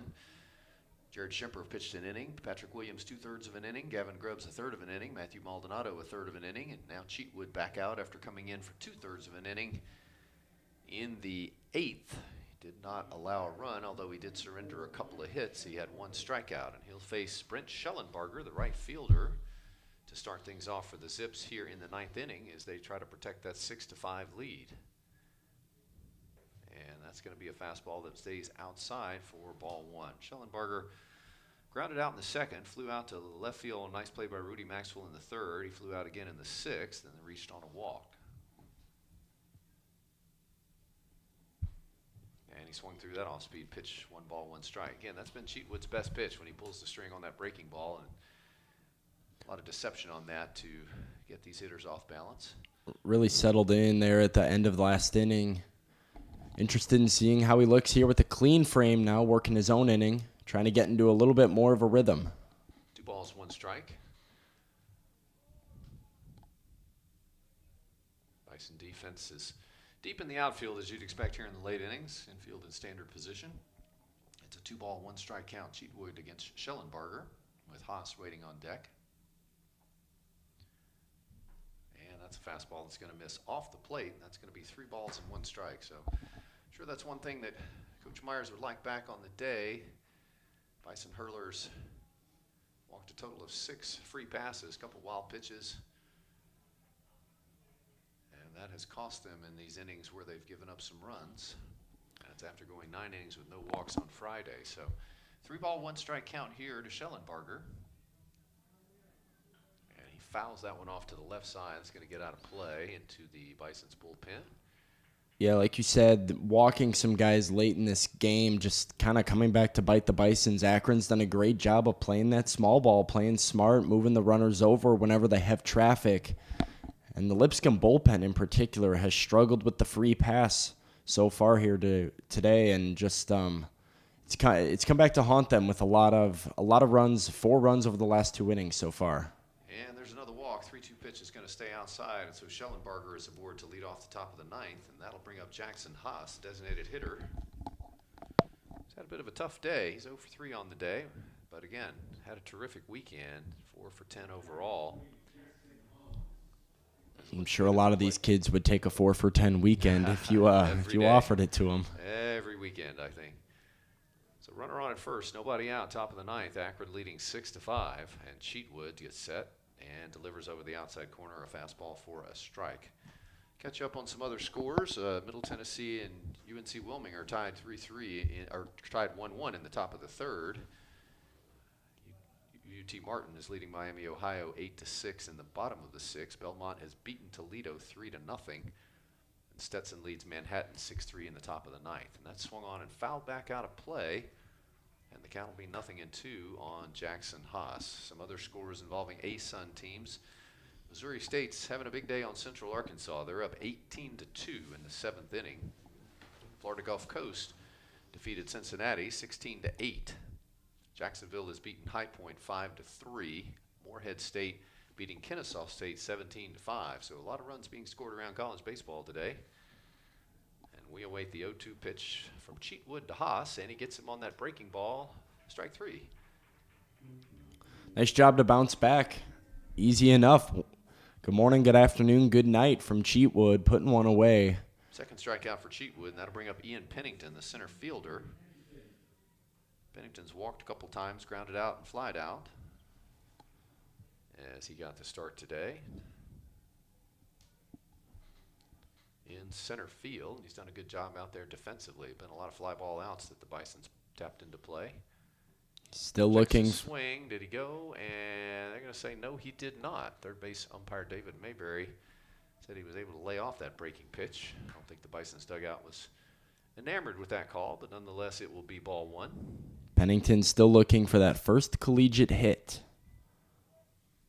It has eluded him thus far this weekend, and a big spot for it right here if he can find some grass. That's a fastball in the outside corner. It'll be a ball and a strike. A couple other scores. Mercer has beaten Eastern Kentucky 6-5. Presbyterian is leading North Florida 5-3. They're in the bottom of the 11th.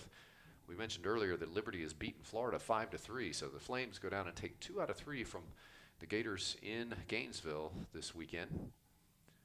And Southern Miss all over North Alabama 12-1 in the top of the 8th. Here comes the 1-1 pitch. Swings through that off-speed pitch, and it'll be a ball and 2 strikes on Pennington. Kentucky is leading Jacksonville State 8-1 in the top of the 8th. Gardner-Webb is beating Bellarmine 7-1 in the bottom of the fourth, and Tennessee has beaten Georgia Southern 14-0 today to sweep that opening weekend series for the Volunteers. We await a 1-2 pitch from Cheatwood to Pennington. Missed low and inside, 2-2. Reinhardt would be on deck. Schellenbarger, your runner at first. He started the inning with a walk. Haas struck out, and now Pennington, the third man to bat, as the Zips cling to a 6-5 lead, top of the ninth inning here. John Cheatwood on, trying to hold it right here and give the Bisons a chance to come back and extend this one.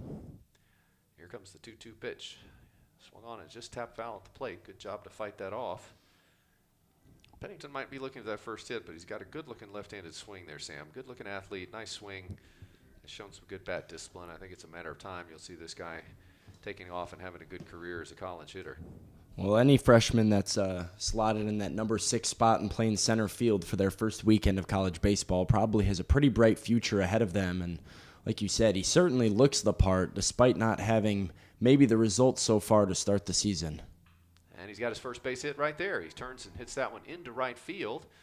And nice piece of hitting there from Pennington. As we said, as if on command, he turns and sends that one into right field. That'll be the 9th base hit of the day for the Zips, and they're threatening again here in the 9th inning. And just as we've seen in the other 2 games of this series, the Zips seem to just get better as the game goes on. They keep digging, keep putting together good at-bats, keep battling. And so got to tip your cap to Coach Sabo, again, cultivating that culture that he wants to see of battling and never giving up. And the Zips have certainly done that in this weekend series. They put up 2 in Friday's game in the 9th frame. They scored late innings in yesterday's game. And doing so again today. They've got 4 runs in the last 2 innings and are threatening again. Runners first and second. And we've got Jerry Reinhardt batting now with 1 out. And he looks at that breaking ball from Cheatwood over the outside corner. No balls and 1 strike. Looks like Will Newell is up and throwing in the Lipscomb pen. I don't know if we will see him this inning, but he's certainly getting warm, potentially as a precaution in case we go to extra innings here or Jeff Forehand just needs to go get another arm. With Cheatwood working pretty hard here in the top of the 9th. The 0-1 gets the call on the outside corner. That was that breaking ball, and home plate umpire Jordan Farrell says that was a strike. And it'll be 0-2 on Reinhardt. Reinhardt is 2 for 3 on the day. He's also walked.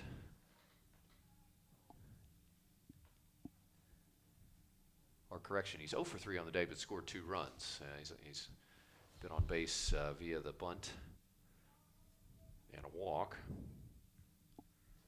And here comes the 0-2 pitch, and he swings and fouls one out of play to the right side, and that'll keep the count 0-2. He grounded out back in the 2nd.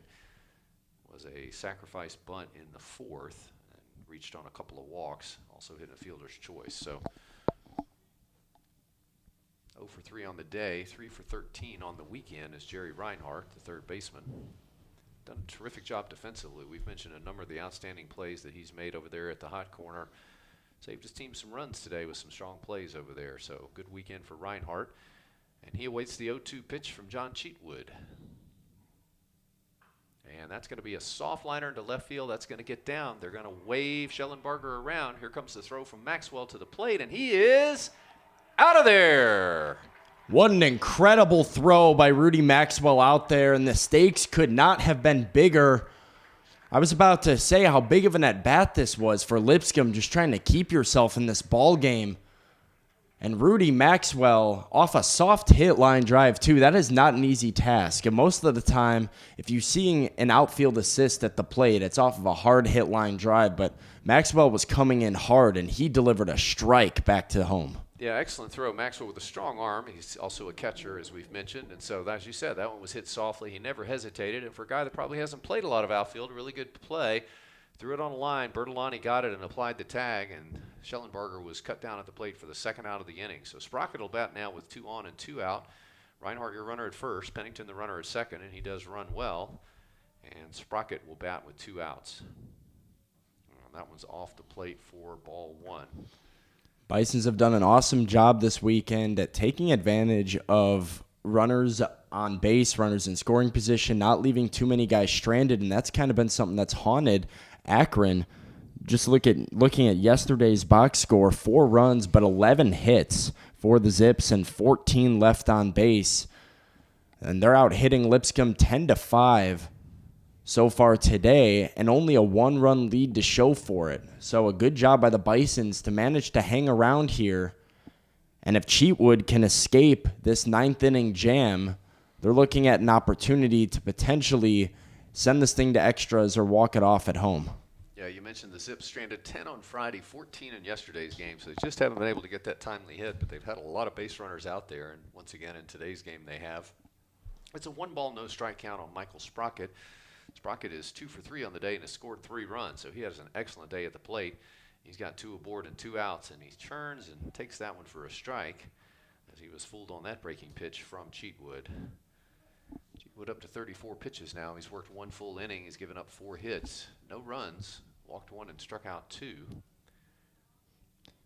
I would assume he's getting towards the end of his rope here at 34 pitches, working as a reliever. Here comes the 1-1 pitch, breaking ball, and just off the outside part of the plate. 2 balls and 1 strike to Michael Sprocket. Braden Cavey would be next if Sprocket's able to extend the inning here. Again, Akron leading Lipscomb 6-5 in the top of the 9th inning. It's been a really entertaining back and forth game between these 2 teams, 3rd game of this 3-game series. And we're about to get a 2-1 pitch from John Cheatwood. That's way outside, ball 3. So 3 balls and 1 strike. And you hate to load up the bases here with 2 outs in the top of the 9th inning. So we'll see how they elect to pitch Sprocket again. I think Cheatwood's been most effective when he's been able to throw that breaking ball and throw it for a strike. Especially with Cavey on deck here. His last 2 times up, he's come up with some pretty clutch hits for the Zips. Swinging the bat, he has been good tonight after bunting in his first 2 plate appearances. Here's the 3-1, and that's called strike 2. That was on the outside corner with that fastball. Had some arm side run to it, but he gets the call there. So that'll run it full. 3 balls, 2 strikes, 2 outs, 2 on, and you know the runners will be running on the pitch. First baseman Malik Williams playing behind the runner at first. The wind almost blowing straight in from center field towards home plate now. It's sort of shifted around to the southeast. And we've got a payoff pitch 3-2 due to Michael Sprocket from John Cheatwood. Swung on and fouled out of play. It looks like a breaking ball that he started outside on him there. Dangerous spot here with the base runners moving. Everything becomes that much more volatile, that much more dangerous. As a pitcher, you know a base hit is definitely going to score 1. It could score 2. And with guys on the move in this situation, that much more pressure on your defense to make sure they're getting that out at first. We get set to do it again. Here comes the payoff pitch from Cheatwood. Swung on and hit fouled, and so Sprocket extends the at-bat. He's doing a nice job here with 2 strikes as well. Again, a true freshman getting out there and getting his feet wet in his collegiate baseball activity, and he's had a good day with 2 hits and 3 at-bats and 3 runs scored.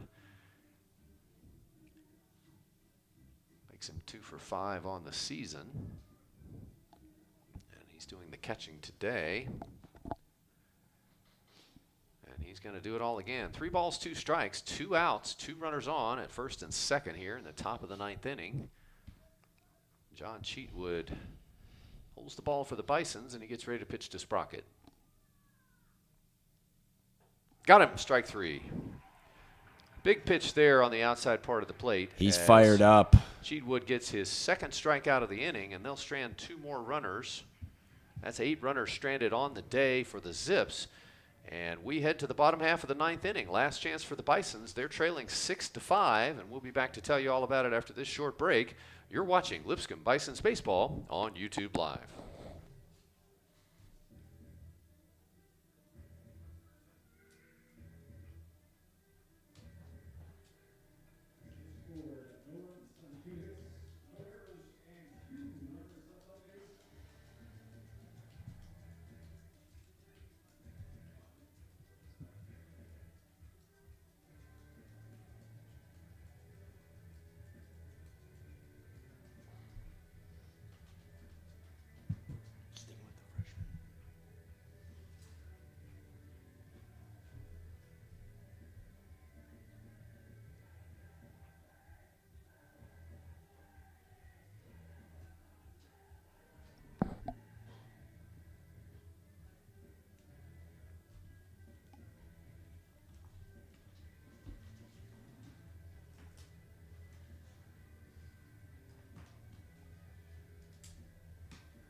we head to the bottom half of the ninth inning. Last chance for the Bisons. They're going to send up John Shields, Chaz Bertolani, and David Coppage to face the left-hander Sean Perkins. Perkins is the fourth pitcher used today for Akron. Anthony Fett started. He went 5 1/3 innings, giving up 2 earned runs. He was replaced by Jacob Crosher, who ended up going 1 inning with 2 earned runs. Sammy Tortorella pitched 2/3 of an inning with an earned run, and Sean Perkins came in and had a scoreless 1-2-3 eighth inning, and he's here to try to close it out. He'll start off with John Shields, the right fielder, and he misses inside and low, ball 1. Shields had a bunt single back in the second. He popped out to third base in the fourth, and he walked, stole a base, and scored a run in the seventh. So 1 for 2 on the day for John, and 3 for 5 on the young season. And he hits that in the air towards center field. Pennington's going to come in a couple steps, and he'll glove it for the first out of the inning. So Shields is retired, and that'll bring up Bertolani. Bertolani also looking for his first base hit of the day. Hit into a double play back in the second, flew out to center in the fifth, and then walked and scored a run in the seventh. Lipscomb's dugout trying to stay involved here, trying to keep that energy up. That last punch out by Cheatwood in the ninth got them going a little bit. They know they only need one. They can scratch across one real quick. So Bertolani waits from the first offering from Perkins, and it's downstairs for ball 1. Reminder, Akron will be back in action next weekend at the University of Georgia. Lipscomb will be in action this Tuesday when they host Western Kentucky. A home game scheduled for 3 p.m. That's going to be a fastball that misses outside and high. Ball 2. 2 balls and no strikes on Bertolani. Coppage again waits on deck, and catch-up would follow him if the Bisons can extend this inning. They'd love to put a little pressure on the freshman Perkins, who's done a nice job since he came in, and that one's going to catch the outside corner for a strike. 2 balls and 1 strike. Bertolani drew the big walk back in the seventh when Lipscomb scored 3 runs to take the lead back at the time. Looking to start the rally himself here in the ninth. That's in the inside part of the zone, and he's going to get called a ball. 3 balls and 1 strike. So Perkins is a 6'4" youngster who creates a lot of angle. It's not a true sidearm, but almost a really low 3/4 slot. So he's tough on these right-handed hitters as he comes across that big body. So good-looking freshman right-hander, and he brings the 3-1 to Bertolani, and that's going to miss outside, ball 4. It's really funky when a pitcher is coming from that low arm slot but is maintaining his body upright. Often with pitchers, you see them kind of bend their body over to help with their velocity on those arm slots that are a little bit more strange or more toward 3/4 sidearms. But Perkins here is an example of a guy who maintains his tall frame upright while bringing his arm down low. So he really slings it across his body. It's really weird to pick up the ball as a hitter. That ball hides in his hand for a long period of time.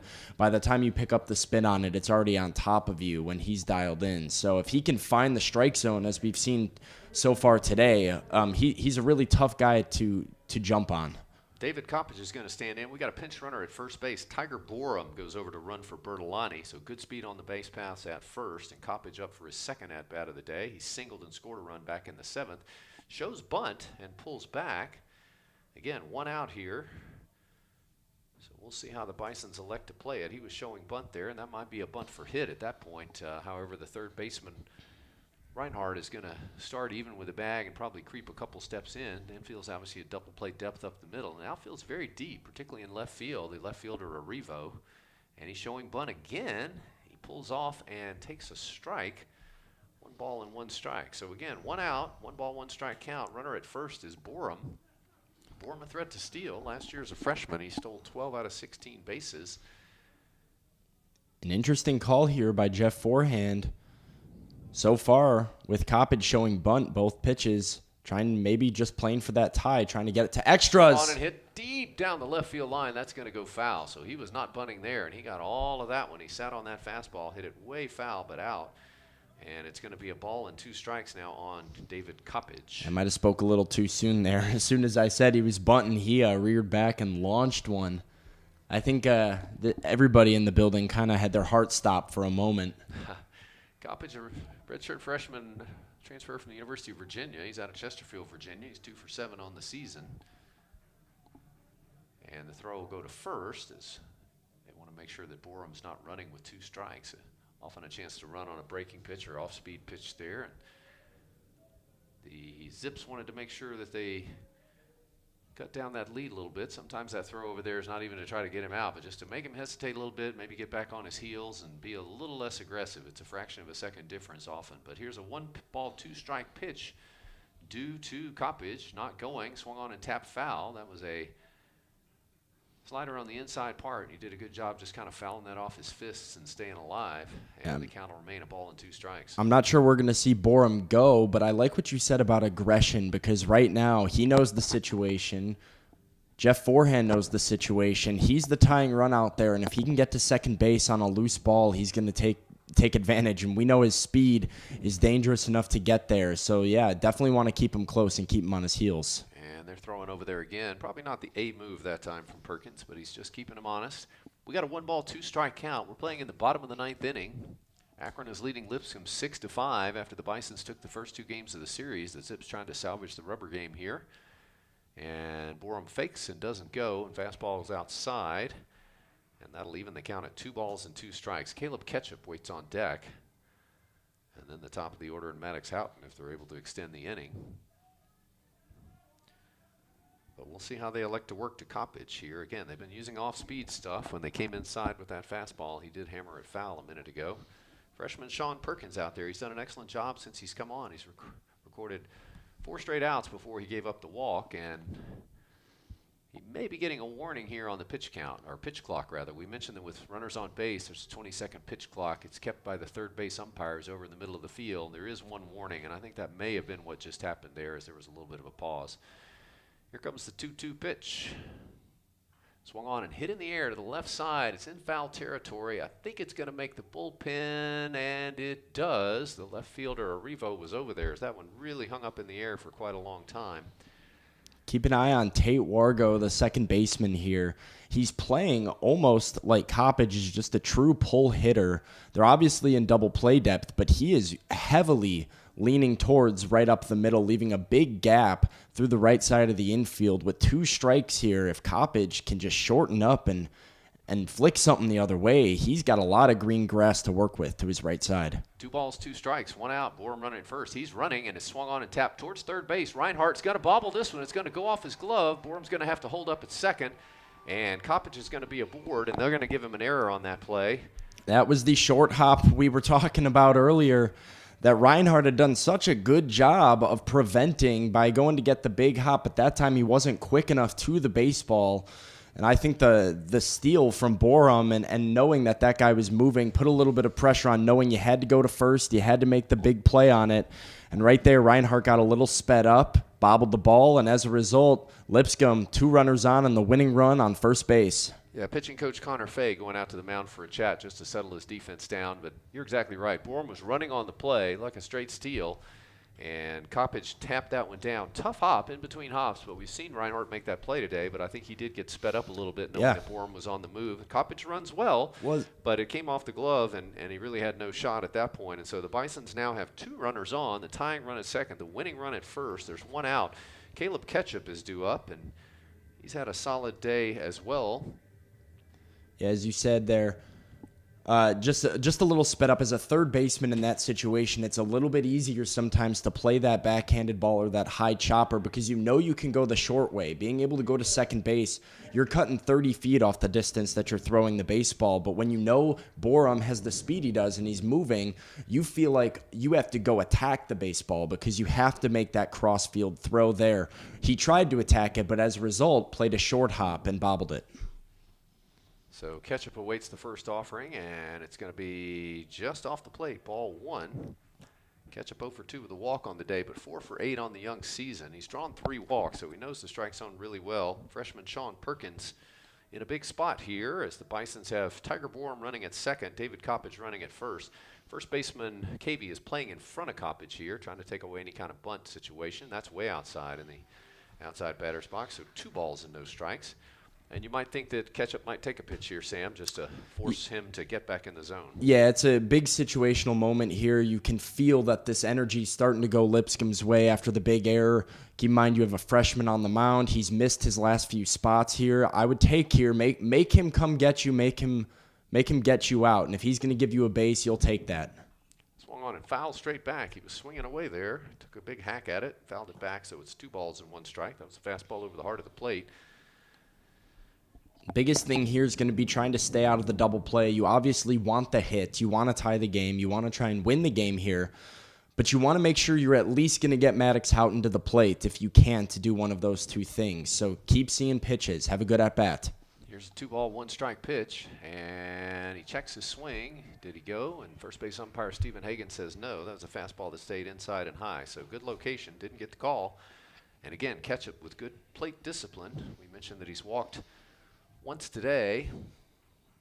It's a really good take, like you said, though. Just great plate discipline because that pitch looks really, really enticing. You want to swing at it, but there's not really much you can do there. You're probably popping that up. It's not going to be a productive hit. Here comes the 3-1. Swung on and hit in the air on the left side. That's going to, again, make the bullpen. That was a fastball that he turned on and just got out in front of it and lifted it high. So we're going to run the count full. So again, 2 runners on. The runner at second is Borum, pinch running after Bertolani walked. Runner at first is Coppage, who reached on the error this inning. And Caleb Ketchup has a 3-ball, 2-strike count. There's 1 out in the bottom of the 9th inning. Akron is leading 6-5, and Sean Perkins is going to pitch to Caleb Ketchup.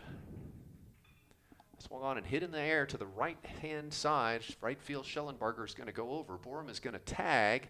And he's going to head towards third, and the throw is going to be cut off, so he's going to make it to third base. So Ketchup's able to advance him 90 feet, but they do record the 2nd out of the inning. It all comes down to the leadoff man. So Borum gets to third on that fly ball. Coppage has to hold it first, and they're back to the top of the order, and Maddox Houghton.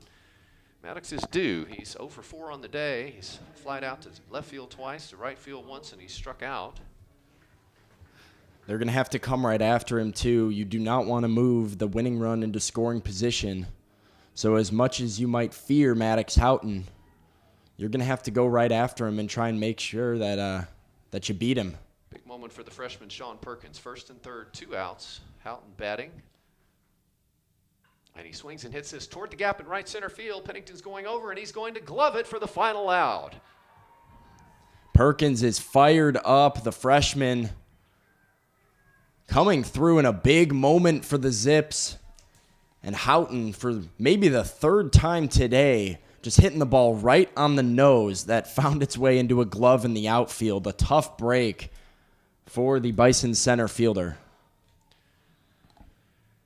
So the Zips bounce back and win the 3rd game of the series. Our final line score for today, 6 runs, 10 hits, and 2 errors for Akron. 5 runs, 5 hits, and 1 error for the Bisons. And I believe the winning pitcher will be the final pitcher, Sean Perkins, who is the pitcher of record as the Zips took the lead. I believe the loss will go to John Cheatwood on the day. And let's recap the activity. Good starts out of both starters. Anthony Fett for the Zips and Ike Buxton for the Bisons hung up zeros for the first couple of innings. The Zips broke through in the 3rd inning as they had a single off the bat of Sprocket, a sacrifice bunt, and a single off the bat of Benson to drive him in. They took a 1-0 lead. Bisons fought back and tied it up in the bottom of the 4th inning. A solo home run from Trace Wilhoit made it 1-1. Akron went back to work in the 5th inning as Sprocket again got on base, was sacrificed around, and scored on an RBI base hit from Benson once again, and it was 2-1 at that point. The Bisons tied it up in the 6th. Mason Lundgren had a single, advanced on a wild pitch, and scored on an RBI ground out from the bat of Trace Wilhoit, and so we were 2-2 at that point. Then things really got interesting after that. The Bisons broke through and had 3 runs in the 7th inning, courtesy of a couple of walks, a single off the bat of Coppage, and they managed to punch across 3 runs in that inning, also courtesy of an error in that inning, and they seized control of the lead. However, the Zips would not go away. They went right back to work. They put up 2 runs in the 8th inning to take the lead, And they held on to that lead as Sean Perkins came on and had a 1-2-3 inning in the 8th, gave up a couple of base runners in the 9th, but he shut it down to get Maddox Houghton to fly out to end the game as he stranded two runners on base for the Bisons. For the day, the Bisons end up stranding 5 runners. The Zips end up stranding 8 runners on the day. Few corrections on the pitchers of decision. Winning pitcher is going to be Sammy Tortorella, actually, for the Akron Zips, and the loss going to go to Matthew Maldonado. Maldonado did put on the base runners that ended up coming around to score when Cheatwood came into the game in the 8th, but those runs will be credited to Maldonado. And Sean Perkins with the save in his first collegiate appearance. Time of the game, 3 hours and 14 minutes. And a reminder, the next action for Lipscomb baseball will be on Tuesday as the Bisons will host Western Kentucky here at Ken Dugan Field. The first pitch will be at 3 p.m. Central Time. That'll also be our next broadcast. Again, that's Tuesday, February 22nd, as the Bisons host Western Kentucky. First pitch at 3 p.m. We'll be on the air on YouTube Live at about 2:55 p.m. We hope you can join us then. Our special thanks to Lipscomb Athletic Director Philip Hutchison, Associate Athletic Director for External Relations Brent McMillan, the Assistant Athletic Director for Communications Kirk Downs, and our Assistant Director for Athletic Communications Hannah Jo Riley. Also like to thank my colorman Sam Phelan for today's work and our entire crew. And on behalf of everyone, this is Doc Allen saying thanks for your time this time, and until next time, so long. You've been watching Lipscomb Bisons Baseball on YouTube Live.